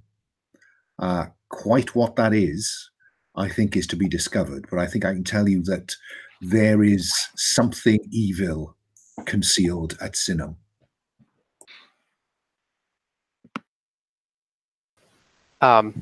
Do we know if King Beda is a Christian or is the Jarl of this is Christian? I think you said he isn't. He isn't. He's a harsh Saxon lord who suppresses his Celtic people. That's Beda. And what about the Jarl Widdock? Widdock here, well, given that his wife appears to be sponsoring the local church and is highly thought of, he seems to be an appropriately liberal Saxon lord.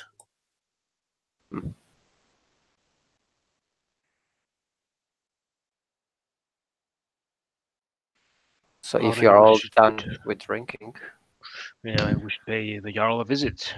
And his wife. We should pay the Jarl a visit. Yes, that is. Aye. Well, it's not difficult to work out where the Jarl's hall is to be found. The blocky stone tower at the end of the village was a Roman watchtower, but anyone you ask will point.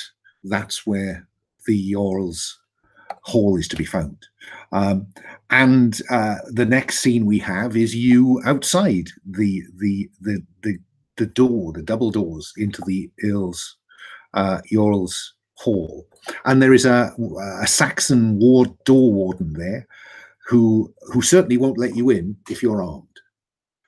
The rules of hospitality say that if you leave your weapons at the door, you can pass into the Great Hall, and you will be safe. You will be protected by the rules of hospitality. And likewise, you are no threat. Well, that's the rule. I'll can I leave my axe, but I will leave my shield strapped onto my back and see if they raise any objection to that. I think that's okay. It's not viewed as a terribly offensive weapon, and the chances are that the Jarl will have some protectors inside there anyway. So yeah, fine. No one expects you to give up your knife or seax, as really they're what you eat with, apart from anything else. Anyone else want to resist handing something over? Nope. Okay. So with that in mind, I just while I'm at this, Ivurius, I've just checked your weapons and armor. You have a horse, ring mail, and a shield and a knife. Is that okay? Just checking. Yeah, I don't have a sword. So you'll be admitted into the Great Hall of Synhamm, which is much like any Saxon hall, except that it's slightly colder, danker, and more stone is to be seen here. This was probably the large legionary bunkhouse, but now it's been Saxonized. There are furs hanging on the wall to try and warm the place up. There's a great fire pit burning in the middle of the stone floor. There are benches and tables around the fire pit, and at the far end of the room, there are two chairs. One is a large chair and one is a small chair. And sat in the small chair is a dignified-looking woman, probably beginning to go grey, who peers into the gloom at you, wondering, I think, who's been admitted into the hall. What do you do? Salutations and the blessing of God to you all. There will certainly be some other people here, but she is clearly the center of attention. You'll find her in the image gallery now. And she'll gesture as is hospitably appropriate. She gestures you forward and peers at you. She's probably in her late 40s or 50s, which is old round here, and says, "Who are you, and why do you visit us?" The name is Ivurius Artevelus, and I am here guided by the word of God with a private business with you. She will be impressed by the fact that you claim to be here due to the word of God, and the rest of you. They are my entourage. At which point I put my hand and they can tell who they are themselves. Blackwind just stares. Callum bows, milady. Ethelred comes forward and says, "I am a servant of God. I seek only to learn about how God is worshipped in other places. Learn from your priest, perhaps." Well, interestingly, the other significant figure in the hall, apart from some servants and perhaps the odd warrior at rest, is now also in the picture gallery, and he jumps to his feet and says, "Lady, you don't need their god. There are other ways to deal with this, and he shakes a bone rattle in your faces. He's clearly some kind of Saxon holy man. I mostly ignore him and tell her that, as I was saying, I need with you private courts to talk. It is very important that you will hear what I have to say. I think that you will need to convince her of that, because she is the lady of this hall. And I think you'll convince someone in the basic moves. And I can, if I invoking using my belief that God has sent me, I roll with savage instead of subtle. Right, and because she is a Christian, I'm going to give you advantage with that roll. So you roll 3 dice, take the top 2. So let me select 3. That's not good. So it's 3 and 2. So that's a 5 plus 2, 6, 7. 7. So on a 7, they'll do it if you do something for them first, or they'll tell you what, if anything, it would take for them to do it. Well, I think that probably she will speak to you, but only in the presence of that priest, which is Eotenweard, and Eotenweard, who is the Saxon shaman. That is the agreement that she will come to. Is that good enough for you, Evurius? It'll have to do. In which case, she'll get to her feet using a stick to help her, and Eotenweard will help her to a wooden partition behind these chairs, with a curtain across it. And he'll hold the curtain. She'll go under into there, and he'll gesture you through after. Callum and Blackwin, what are you going to do while they are beyond that partition?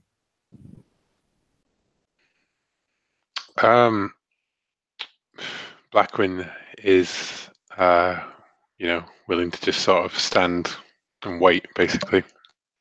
He's waiting for this to be over so that he can continue on his mission ultimately at the end of the day.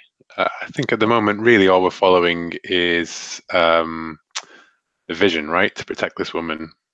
That is our plot hook, as it were. And so, he'll stand by and just be like stolid silence, basically. So he's standing there with his mouth open, waiting for a hook to take hold. Yeah, exactly. Yeah, and both he and Callum will be served some ale by one of the servants, because you are the guests of the Lord now. Are all 3? So the 3 of them are behind this wooden compartment. Did the shaman leave his bone rattles? Did he, or does he take them with him? Would you prefer him to have gone with them or stayed in the hall with you? I think they said that. Well, I was asking Callum. I thought the deal was that the lady would only speak in the presence of both priests. So yeah, but if he left his rattle nearby, he may come back and get it. Which would you prefer? I'd say well, Callum was curious in this device, this whatever it is, divination, and I think the shaman went without it, and maybe he will come back, but Callum will try to look into this device of the shaman. Okay, so you're examining the rattle, and he comes by and says, "Give me that! Give me that!" Oh, all right, Dad. You don't have to be like that. The truth is revealed in many ways, and it is revealed by the gods. The gods speak through this. How dare you? How dare you defile this holy object with your grubby Celtic hands? Can Blackwin intercede and step in between them and stare down the priest and back off? You can take your toy. Right. I don't think I'm going to make you roll for that, because I think in the circumstances, Eotenweard knows which side his bread is buttered. So I think Eotenweard will indeed back off, looking over his shoulder at you, wondering why a good Saxon has interceded on behalf of this Celtic scum. Let us cut to behind the curtain. I will ask for my brother to join me. behind. Ethelred is already back there with you. Ah, good. So yeah. She seems to trust having a priest in the room more than you, frankly.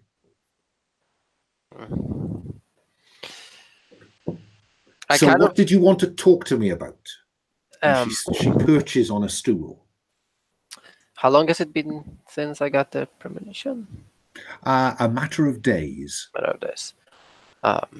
It's not been a few days since God have chosen to show me that I am needed here, and I was sent here in order to protect you from something. And I heard there is some threats looming over the city.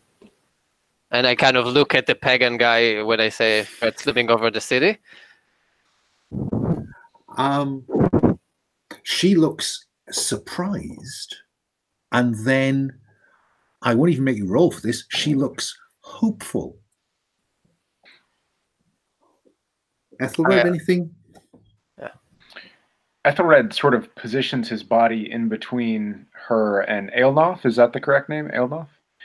Sort of positions his body in between her and Eotenweard, and speaking low as to bring her into his confidence, says, "I'm surprised that you would consort with a pagan." Eotenweard is an honored relative of my husband, and has been a loyal servant of this family. You should not always, priest, judge someone by their background. Nevertheless, Christ does call us to cut our family ties in his service.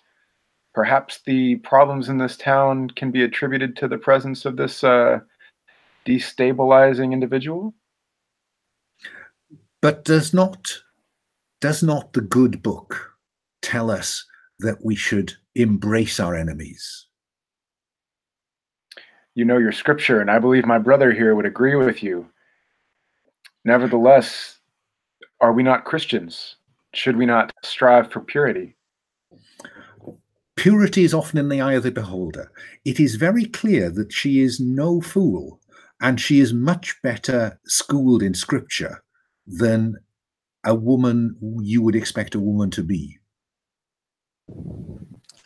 Also, everyone should have a chance to follow the way of God, eventually. And it is the eventually that, of course, matters.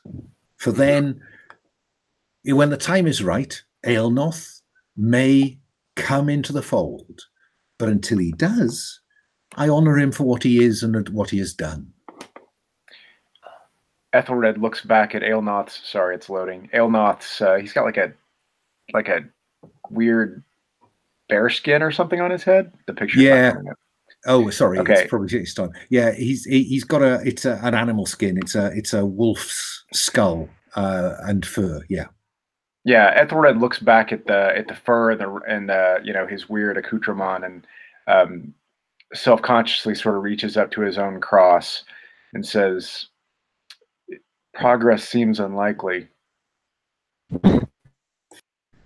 What is your intent with that? What effect are you expecting that little exchange to have? Really, he's just what is he trying to do? I would say he's trying to guard her soul and keep to his own doctrine. So he's not necessarily trying to accomplish a political objective. He's just spewing dogma, I guess you would say.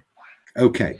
And Kaya Delvia, the Lady Kaya Delvia, clearly quite enjoys the exchange. She says, I do love a zealot. But you, Eruvius, you say you are here to protect me? Are you clear what you are here to protect me from?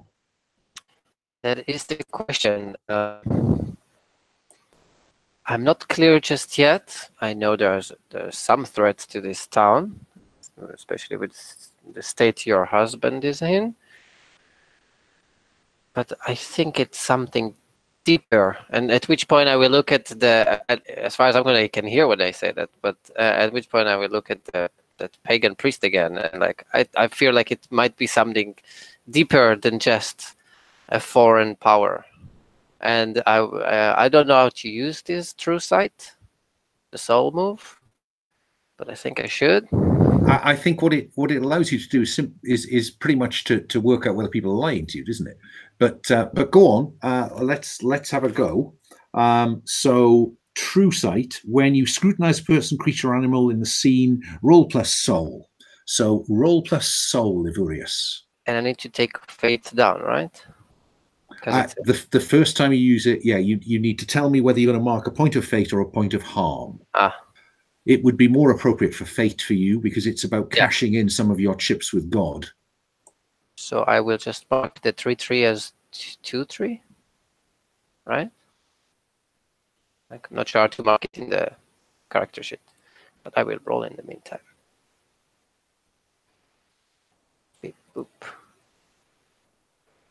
That's a 2 and a 1. So that's a 3 plus soul. That's plus 1. That's another 4. Yay. At this rate, you are all going to improve, take an advancement before we finish. So that's a mark experience. And on a 6, your mind is overwhelmed with their emotions to the point that you may act on them.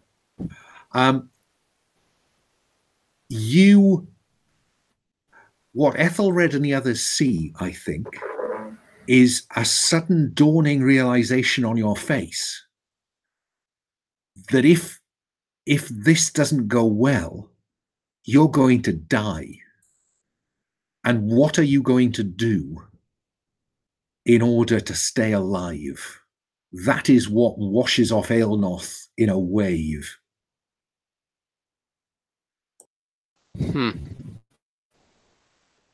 Yeah.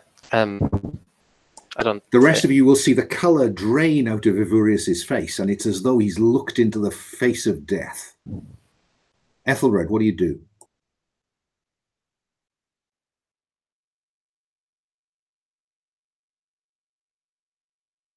You're muted. You're muted, Ethelred. Oh, I said sorry. I was looking at a move because I was considering doing something. What made him look so deathly, kind of pale, and like he'd seen death? He scrutinized. He looked at Aelnoth, as far as in the fiction, and whatever he saw.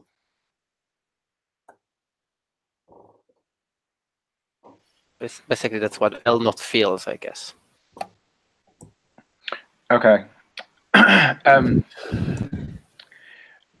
think Ethelred sort of arches an eyebrow, but then he goes back to her and says,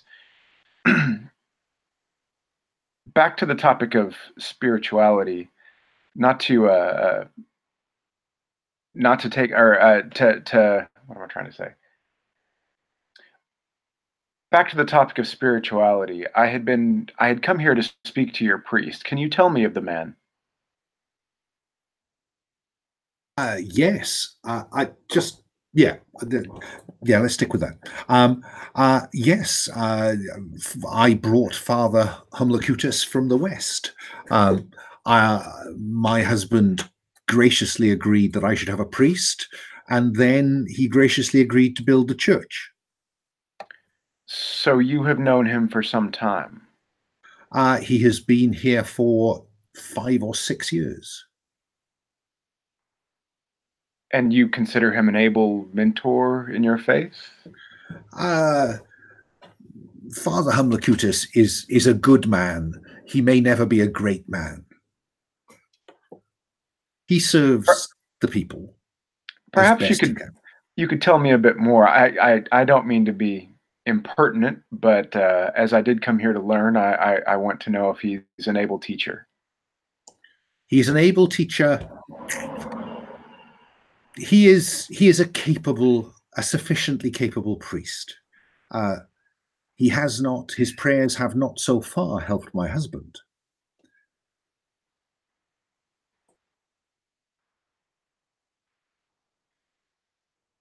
Your sound is cut out. Yeah. Yeah, turned it off, not on. I'd like to cut to outside the hall. where one of the Saxon guards, one of the Gesiths, one of the Jarl's men, approaches Blackwin and says, "Are you here to stay? Because we're going to need every shield we can find." I don't stay in one place for very long, my friend. A big man like you could, the Jarl would be generous in bringing you into his service. I have no need for generosity anymore. Your monkey could come. At that point, Callum, nice. looks around. Well, he can always stay on the wall. You never know how. You haven't seen the man in battle. He's a force to be reckoned with. Is he one of these wild Celts that, you know, they look soft as butter, but when you come up against them, they're hard as nails? Yes, he goes, you see those wild eyes? They get even wilder. Callum makes a grimace and grunts a bit. I think the guard will look at you with slightly more respect, but he clearly regrets that Blackwin and now you don't seem to be here to take service with the Lord. You're expecting a fight then soon. We're expecting a glorious death, my friend.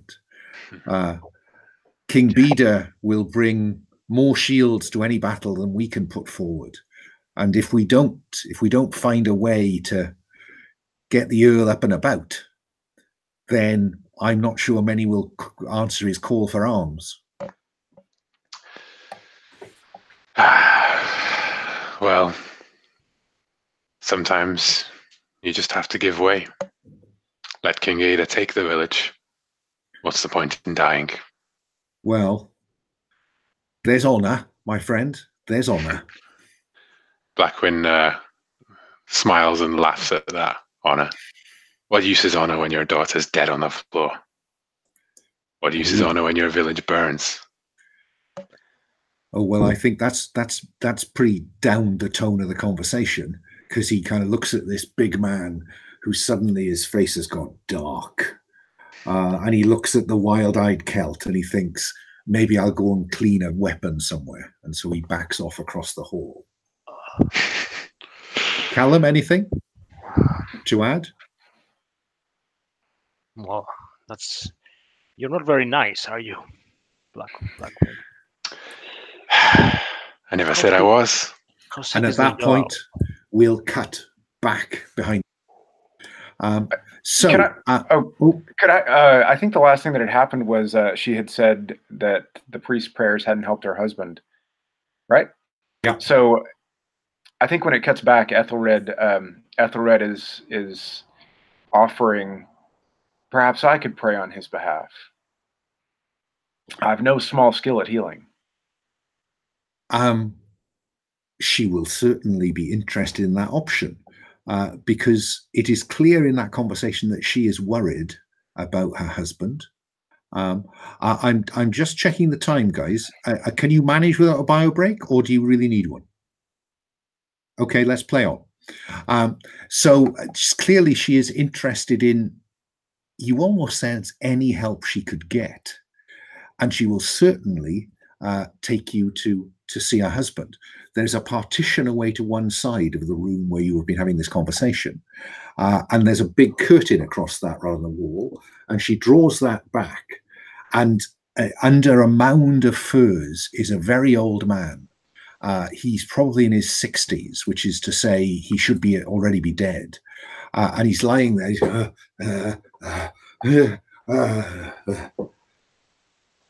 What do you do? Can I use my other hold to ask who or what did this?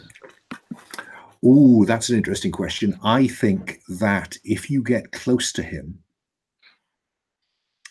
I think that there is no question in your mind that something supernatural did this. Something has a grip on this man. Okay.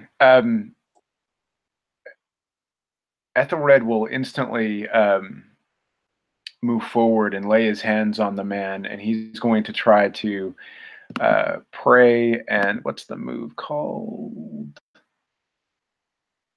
He's going to pray and use the Hand of God. Can I do that? You've muted again, I think. I'm so interested in what you're saying. I can't be bothered with talking. So, Hand of God, you lay on hands and roll plus steel. Okay. Doesn't seem like something I would be great at. Well, Yeah, he zero, goes. okay. Well, he goes healing. I would have Well, liked. we'll come to what you do after you've recovered from your nasty shock. Go ahead, Ethelred. 6 total. Oh, you don't have any steel. Nope. Well, mark experience. Not a steely person. But what I will tell you is when you touch him, you touch something. There is something in him. Yeah, there's something in him, and what's in him bites back. And you stumble away from the bed, taking 1 point of harm. There is something in that man, and it does not like you. Do they speak Latin? Is that the... They'll speak Anglo-Saxon with some Celtic borrow words, but the church, in terms of the church, Latin would be your language. Yeah. Yeah. So I think he's not educated, I don't think, but he's got Pidgin Latin, I would assume. So I think as he falls back, he exclaims sort of one of the psalms in really broken Latin as a sort of protection as he falls to the floor. And I think from outside in the hall, you'll hear this. "Ah!" What do you do, Blackwin and Callum? Callum, what? I feel like I speak first most of the time. I think Callum should get a chance to say. So, so the scream is coming from Ethelred, or from behind the curtain where Ethelred and Ivurius disappeared with Kaya Delvia and Aelnoth. I think hearing the scream, Callum dashes towards the wooden compartment, and he tries to peer in. Yeah, it's a curtain. He can get in. There's nobody stopping him. So what do you do when what you see is Ivurius still looking white as a sheet. You see Ethelred. I've just realized, Ethelred, you do a point of harm. You don't take it. So you do a point of harm to him, but something came at you. Yeah, but you didn't take a point of harm. I'm sorry, that was a misread on my part. So you see Ivurius looking still shaken, and he's looking at Aelnoth as if to say there's something not right about you. And you have Ethelred stumbling away from an old man in a bed again. Yeah. Yeah, I think at that point, Callum, something clicks in his fractured mind, like this aggression and this threat, and I'm trying to do the see a pattern in what has been going on. So he sees something in this aggression and the fear that we sensed outside, and the stench and this illness of the Jarl. So I think he's gonna. I think that because you've got quite a lot of dots now, actually. So I'm going to allow you to roll with advantage. So you roll all 3 dice and take the top 2. Believe me, that has not so far this evening worked much, but good luck. So all 3, all right. And submit. No, not submit. Roll selected. Okay. Oops. Okay. Roll. Reroll or roll? It's the first time I reroll selected. Yeah. So I don't believe it. Yeah. So you've rolled 4. So the top 2 is a remarkable 3. 2 1 1. Yeah. Indeed. And what is your sense? Yeah, there is something that I've never seen before even in my visions. It's something that I feel like I have this connection with birds, but I feel like I'm a bird that's swooped down. It swoops down towards a black water, and and something keeps dragging me down, and I have the same sense that I had when I was drowning. That's good. I like that. So you get that feeling feeling. Now, I'm just wondering, Blackwind, there is a move called Help or Hinder. Is it possible that you say something as Callum begins to look about and think, what's going on here? Is there the possibility that you say something significant enough to help him join the dots? Well, I think that's maybe I should roll the dice to see if it does help him or not. If it does help him, then we can see, right? That works for me. So you roll 2 plus. I think this is a social context, so it's subtle. Subtle. Well, I have a whopping -1 in subtle, so I have a 5. I don't believe it. Yeah. This is just wonderful. Okay, so so you bumble, you kind of bumble some gibberish at him, which probably is why he failed because you disturbed his concentration. So yes, I think that Eotenweard. Can I say what it would be? Oh, go ahead. Yeah, go ahead. Ethelred looks paler than a dead cow. Yeah, which shatters the moment, and what Callum could see things just coming together, and then poof, he's just drowning in this information. So I think what we have now is Ivurius looking still slightly shocked. We have Ethelred looking positively horrified. We have Callum looking confused, and we have Blackwind looking about. And Eotenweard steps up and says, "My lady, these are charlatans. Dismiss them, dismiss them." What do you do? Can Blackwind again loom over Eotenweard? And he would like to convince him to hold his tongue using his physical size and, speak very tersely about, that that Ivurius is here to help, and that Ethelred the priest may be a weak man, but he's a man of God, and so forth. And so that would be me. I'm pushing for the move here to convince someone. You don't have to push very hard. You're a big lad. You can push quite lightly and things move. Cool. So that is 7, and I get to add my savage because I've got the move that lets me intimidate people, fear me. So that is a 9. On a 7 to 9, they'll do it if you do something for them, or they'll tell you what, if anything, it would take for them to do it.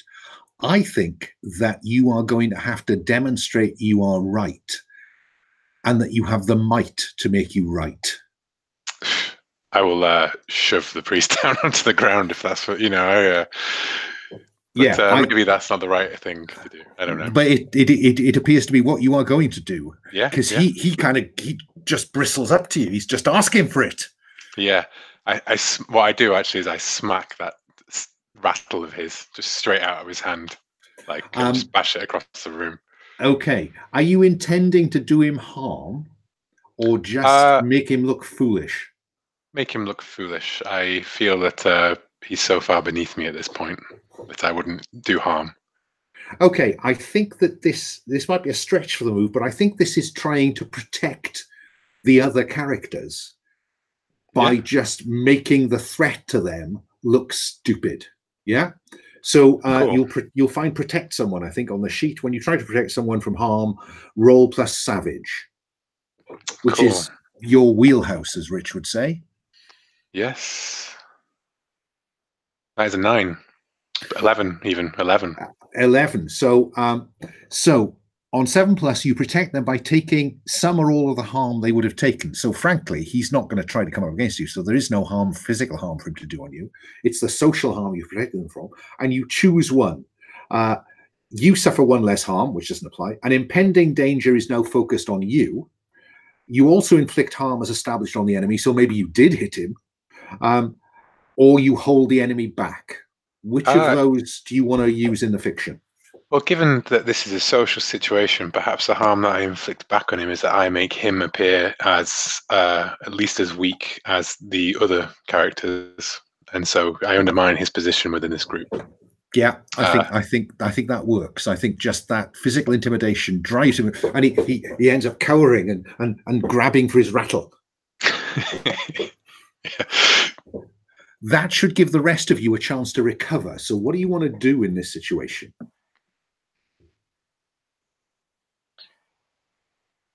I think Ethelred will stand and sorry, remind me of her name again. And Kaya Delvia.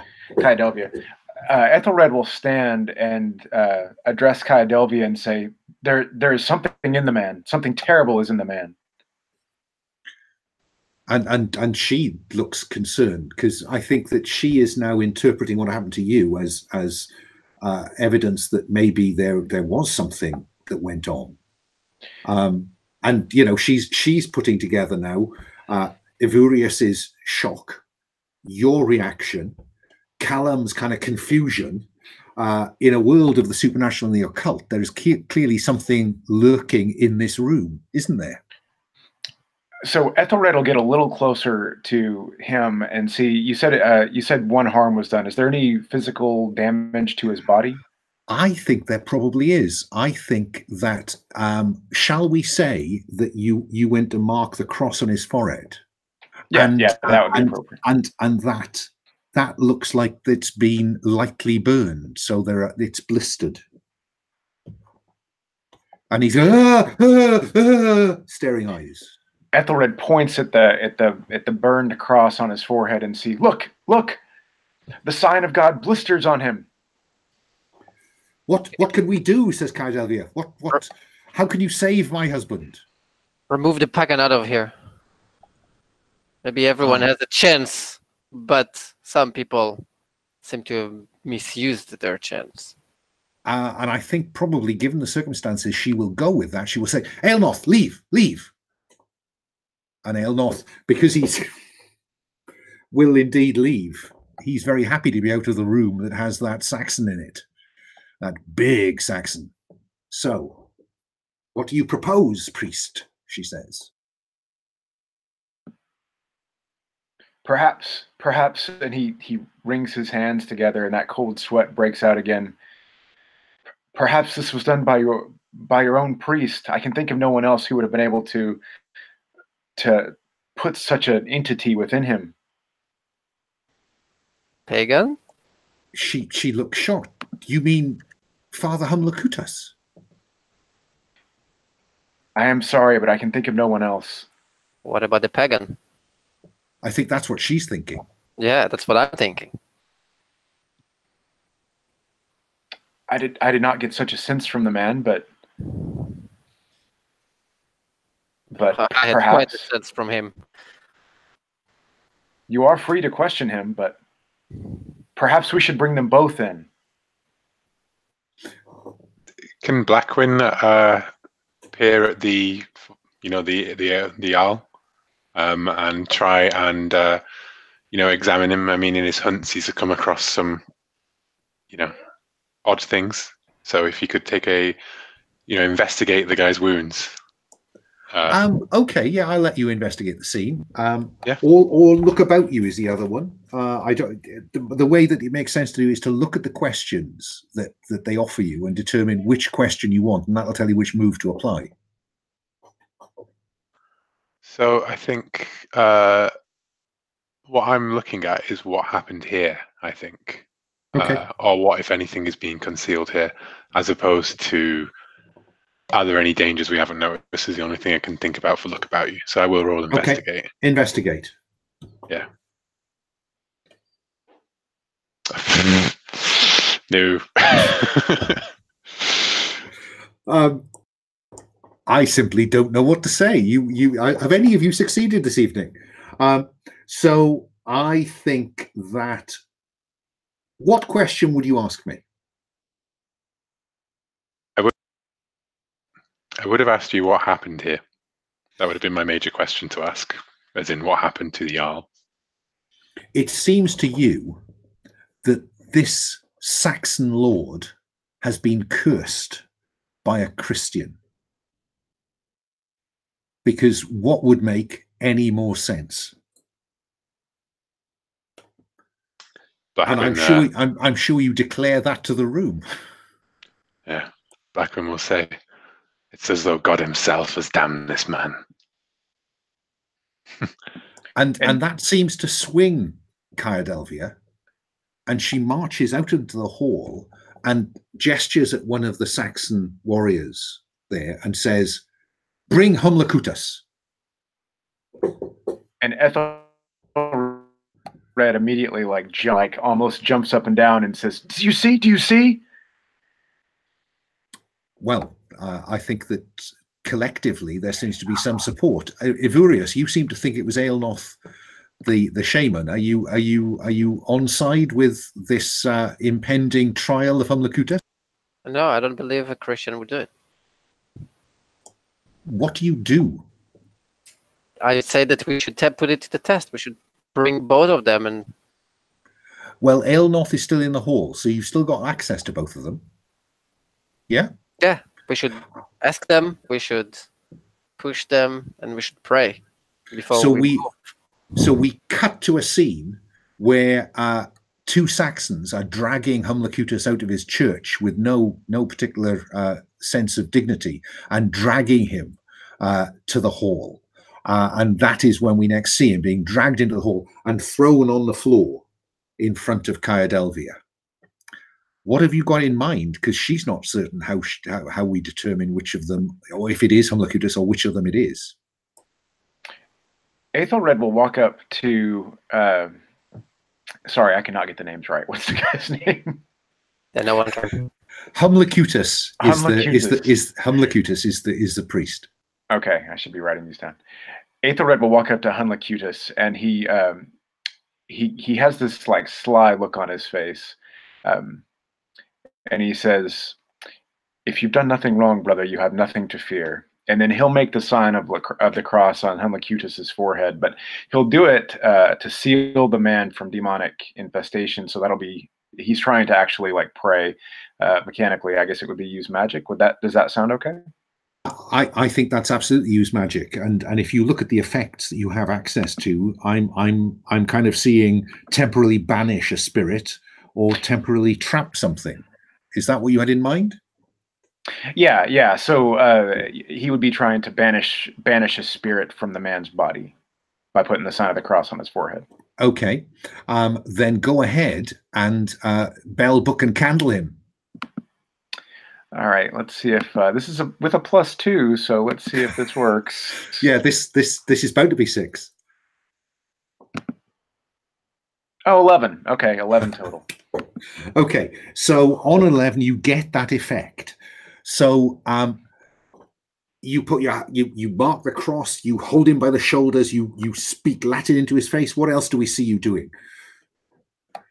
I think he spits on his finger and then marks the sign of the cross in that liquid and speaks Latin to him, and then he like holds his forehead, holds his hair, and his hands like shake as he's doing this. And what I think the special effects budget was expecting to do at this point was some kind of but in fact he just looks up at you in complete fear. You're pretty certain that if he was possessed, you would have just banished the spirit from him, but you see no change in him at all.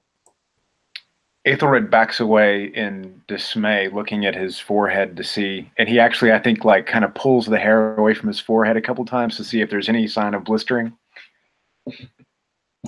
Nothing. Well, what have you found? I do not know. It can only be this man, and yet there's nothing within him. Then it is not this man. We are harming a priest of God for no reason, and I helped the priest up. But all we know is that there's no demon within the man. It does not mean that the man himself is not evil. Yes, but we don't know if he has a demon, and I look at the pagan with a very angry face. Perhaps we should try the same to him. Can I do the same thing again to the pagan? You can, but remember, every time you use your soul move, you have to mark fate. Okay, that's what that does. The way that you get fate back is by doing something related to your doom.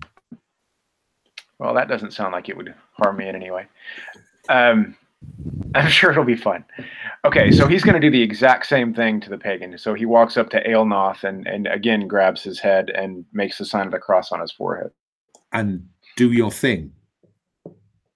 Okay, I'll roll again. Can I help him in any way? Like hold down the pagan? Now that's a good point. If you want to roll to help, so you can be chanting appropriate psalms in the background to strengthen the power of God at work. Let's see how that works. Then we'll have you roll help if necessary. Okay, so I rolled a 9. I could still help. You can, but it won't make. Oh yes, you could get from 9 to 10. Yeah, exactly. Go ahead. Roll to help. We'll roll to help. It's plus. What was it? Still. I think probably this. I think you use steal or subtle for this because I'm not quite certain which one works best with God. Let's see. Let's roll. 2 out of 5. That's 6, 7, and well, it's either +1 or not. So it's either an 8 or. So that will nudge your 9 to a 10, Ethelred. Which means that again it works, and this time he starts to jerk and shake, and you can see him reaching for the rattle. What do? I feel like Ethelred is kind of occupied by holding the man's head and whatnot. So maybe what does anyone do? I'm lunging to get the rattle because I was interested in it. It'll go nicely with your beads. And Elnoth is just shaking and screaming at Cardelvia, lady, he's killing me, he's killing me. What do? Do you push the invocation to completion, Ethelred? Yeah, Ethelred's holding him like riding a bull, trying to like stay on top of the man while he's jerking around. We've not spent much of the special effects budget this evening, so is there any special effect we'd like to include in the movie when they make it? Anyone else got one? What does he have inside him? Are we seeing a demon literally going outside of his body? I'm prepared to paint a picture of what you see if you're content. I think that's a better option because none of us know what's the secret here. But you know, the nature of this game, play to find out. Your view of what's in him is as valid as mine. But I think if left to me, what you will see is a dark shadow emerging from him. And the shadow takes the form of a great bird, a black bird. And the bird flies around twice around the hall, cawing, and then he's gone. And Eotenweard slumps to the ground. What do we make of that? Blackwin stood in front of Kyadelvia when the bird was flying around the room, and he's it just dissipated, right, rather than exited through any. Yeah. Okay. Yeah. Spirit bird. And he will say to his companions, "What devilry was that?" Callum is in awe of the bird because he likes birds. So he's. Oh, did you see that? You see that? Yes, we all saw that. This pagan has brought disease and demons into this place. That was magnificent. I wonder whether the pattern that it flew triggered any pattern in Callum's perception. Yeah, I think the vibrations from the pagan's shaking body and this the wings of the bird just kind of spark something in his mind, and I think he starts humming and he starts moving in a way that maybe Ethelred has seen before. He's going into some kind of a trance, and he starts making sounds that are half human, he's trying to imitate the voice of a crow. And so in the middle of the hall, it's almost like the bird is talking to him, or the spirit that went out is talking to him. So I think he's gonna try to connect the dots again. Okay. Just to be certain, he's trying to follow the demon we just saw flowing around. He's capering about the way he does. Okay, I think so it doesn't look like he's... Yeah. No, I think it's clearer to him what he's doing than it is to you. Okay. So connecting the dots, yeah. Yeah, see some patterns here. Let's see what you got. So reroll. Again, 2 plus. Oh my God, 1 plus 1. So 2. I have plus 2 cents, but it's still a 4. So it's amazing. I think he miserably fails again. I am going to answer a question for you. Okay. And the question is, when will the next critical event take place? All right, that one. Mm-hmm. The next critical event will take place when the ravens circle the tower. So Callum actually says that. Yeah, he says yes. when the ravens circle the tower, that's the next. That's when something happens, and he falls to his knees. Now that seems to me to be a suitable point at which, at that cliffhanger, we have a gibbering Saxon shaman from whom Ethelred has driven some kind of bird spirit. We have Callum predicting the future. That would seem to me to be a reasonable point for us to tie up this episode of Eotenweard. And if it's, I would quite like to just run through some roses and thorns in terms of feedback. Can I kick off first and say that, I thought that you all committed to time and place really well. I thought the characters were played with great conviction and believability. There was no kind of, I'll just play a modern person in a Dark Age world. So I'd give you all roses for that. The only other rule in this is that we'll go round doing roses first. When we come to do thorns, you can give me thorns, but you can't give other players thorns. Okay, so that's my rose to all of you. Can I start in the order I see you in front of me? So let's start with Erez. Do you have any roses to pass around? So roses, basically nice things nice you liked. I really liked the fool, the loon. He's drinking and his craziness was very. I think we can endorse that. Yeah. What about you, Stephen? Any roses to pass around?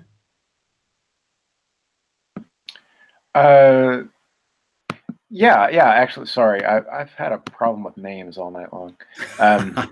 I do not know why. I'm not normally this bad. I thought Blackwind was really role played well. Like you did the kind of like growling, intimidating speech really well. I thought that was cool. It just gave me a good idea of how the character was interacting. Like he really came across as intimidating, and I thought that was pretty cool. So good job. Yeah, I'd agree with that. Well, Vasilius, what your first game in the Gauntlet? Any roses to pass about? Yeah, I like the conviction of the god characters. They were both really trying to get to the root of the evil, and I did enjoy Blackwind's grumpy, threatening presence, and I like this image that he and Callum, although not friends, they make a very odd couple.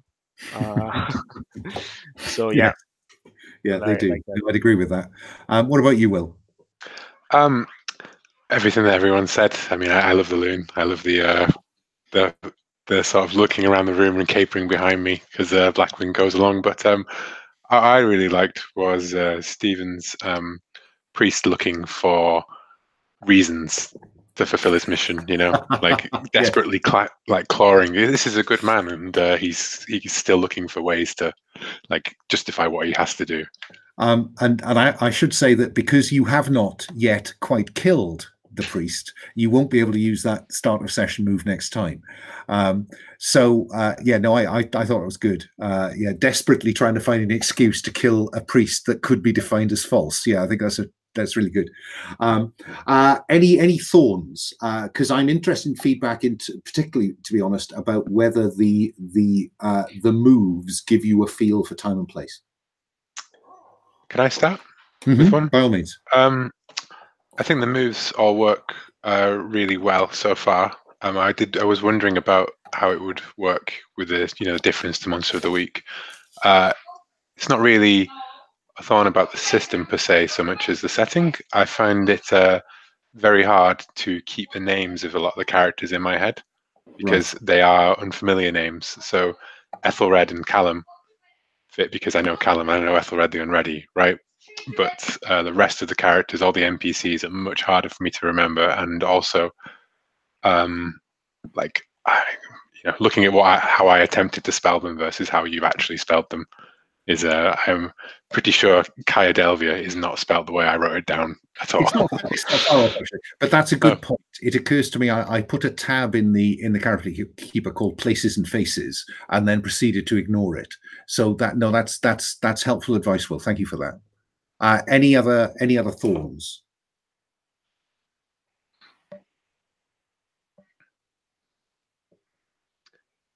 Can I nominate one for myself? I know I spoke already, but I have a tendency to talk first whenever it goes to a thing. So I apologize for, you'd say, what's Callum and Blackwind doing? And I'd be like, oh, well, I'm doing this. And it's like, I should wait until other people say stuff. In fairness, Will, I think you noticed that. And then you step back deliberately at a key moment, I think that was generous.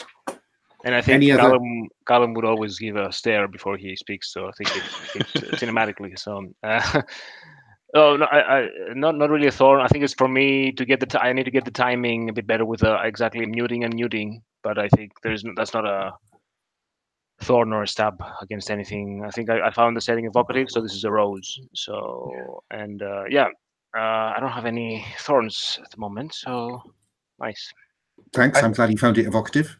Yeah. I think I found it really good. I tend to like. I'm finding that I like a mix of like a detailed, heavy background and like a lighter system. I guess the older I get or whatever. But I know like Lowell, when there's a lot of background material, he makes like a cheat sheet almost, like a quick summary sheet. So things like I mean, I guess it's partially because of my own background and whatnot, but like knowing this is kind of the state of the church, especially because there are so many like God characters, and this is, the Anglo-Saxons and the Brits or the Romano-British don't get along, like a little summary sheet with those kinds of things would have helped me to be more prepared, I guess, from the get-go. That's really helpful feedback, Stephen. I thank you for that, and I think that's a very good idea. I think I'll knock those up for next time. Can I just comment on that one? Because I think that would be great as well, and also in terms of like, this isn't the real period. This is obviously a period where there's actual supernatural things, and where at least some of us have got supernatural powers. Not knowing quite how day-to-day that is, the experience of things, like are there literally monsters wandering around, or is it still, is this going to be the first monster that we've encountered? That would be a useful thing to do. And I think Lowell's does the Age of Ravens blog, or used to. I've looked at his campaign frames before, and he has that kind of like the microscope palette, where you sort of like what's in the world and what's not in the world kind of thing. That would be a really good like cheat sheet, so I don't say things that are like, I killed monsters, they don't exist. Oops. I mean, I'll be honest with you. If you would define the monsters that killed your daughter, they would exist. But I understand it's, do you want to introduce orcs at this point is the classic example, isn't it? I'll be honest, I quite like them being sort of more human, because then there's more of a cost to revenge, right? Indeed. Any more thorns? I wasn't sure about the divine guidance move. Like, when am I supposed to use it? Because it's once per session, but it's not at the beginning, so it wasn't really clear. So I just tried to push it in. Failed. It is intended to be used once per session at a point when you need something like what's in there, I guess. Yeah. So it isn't meant to be a starter because it doesn't offer you those kind of clue questions, I guess. Because it lets you also do something retroactively. So am I supposed to, like, while someone is getting attacked, say, "Wait, I'm praying"? Yes, that you will have had an insight. You can, at the point, for instance, when when things were getting a bit hairy with Aelnoth, you have a chance to intervene retroactively or to stop it happening. Yeah, it's more use. It's usually used around a more physical attack. So someone finds themselves being ambushed, and you say, "Hang on, I knew this was going to happen." Yeah. Yeah. Okay. One more feedback, just feedback item. I didn't use the move, but I see the Priest of God has the move, the Gift of God. When you need the small object or item, your prayers are answered, and you have it in your pouch or pack. I don't know. I could maybe see that possibly being misused, or you know, maybe more guidance is necessary on like an example of what that might be, so people aren't like, oh, I have a sword, and, you know, or oh, I have a holy water, if that's really important for the moment. You know, I don't know. Like maybe some more examples are Yeah, I think helpful. you see that in a lot of Powered by the Apocalypse. I think there's a move like that in Monster of the Week, and I think in Urban Shadows as well. Is there? Yeah, it's pretty much a reskin of that one, which is, yeah, it is intended to provide you with an instant, oh shit, I need some holy water. Aha, here I have some holy water. Yeah. Yeah. You know, so it'll give you fictional permission. Yeah. But you're right. I think, you know, were this a rule book, it would have some examples. You're right. Okay. Well, that was great, guys. I had a thoroughly enjoyable evening. I hope it wasn't a waste of your time. I'll stop the broadcast now. Good night, Internet.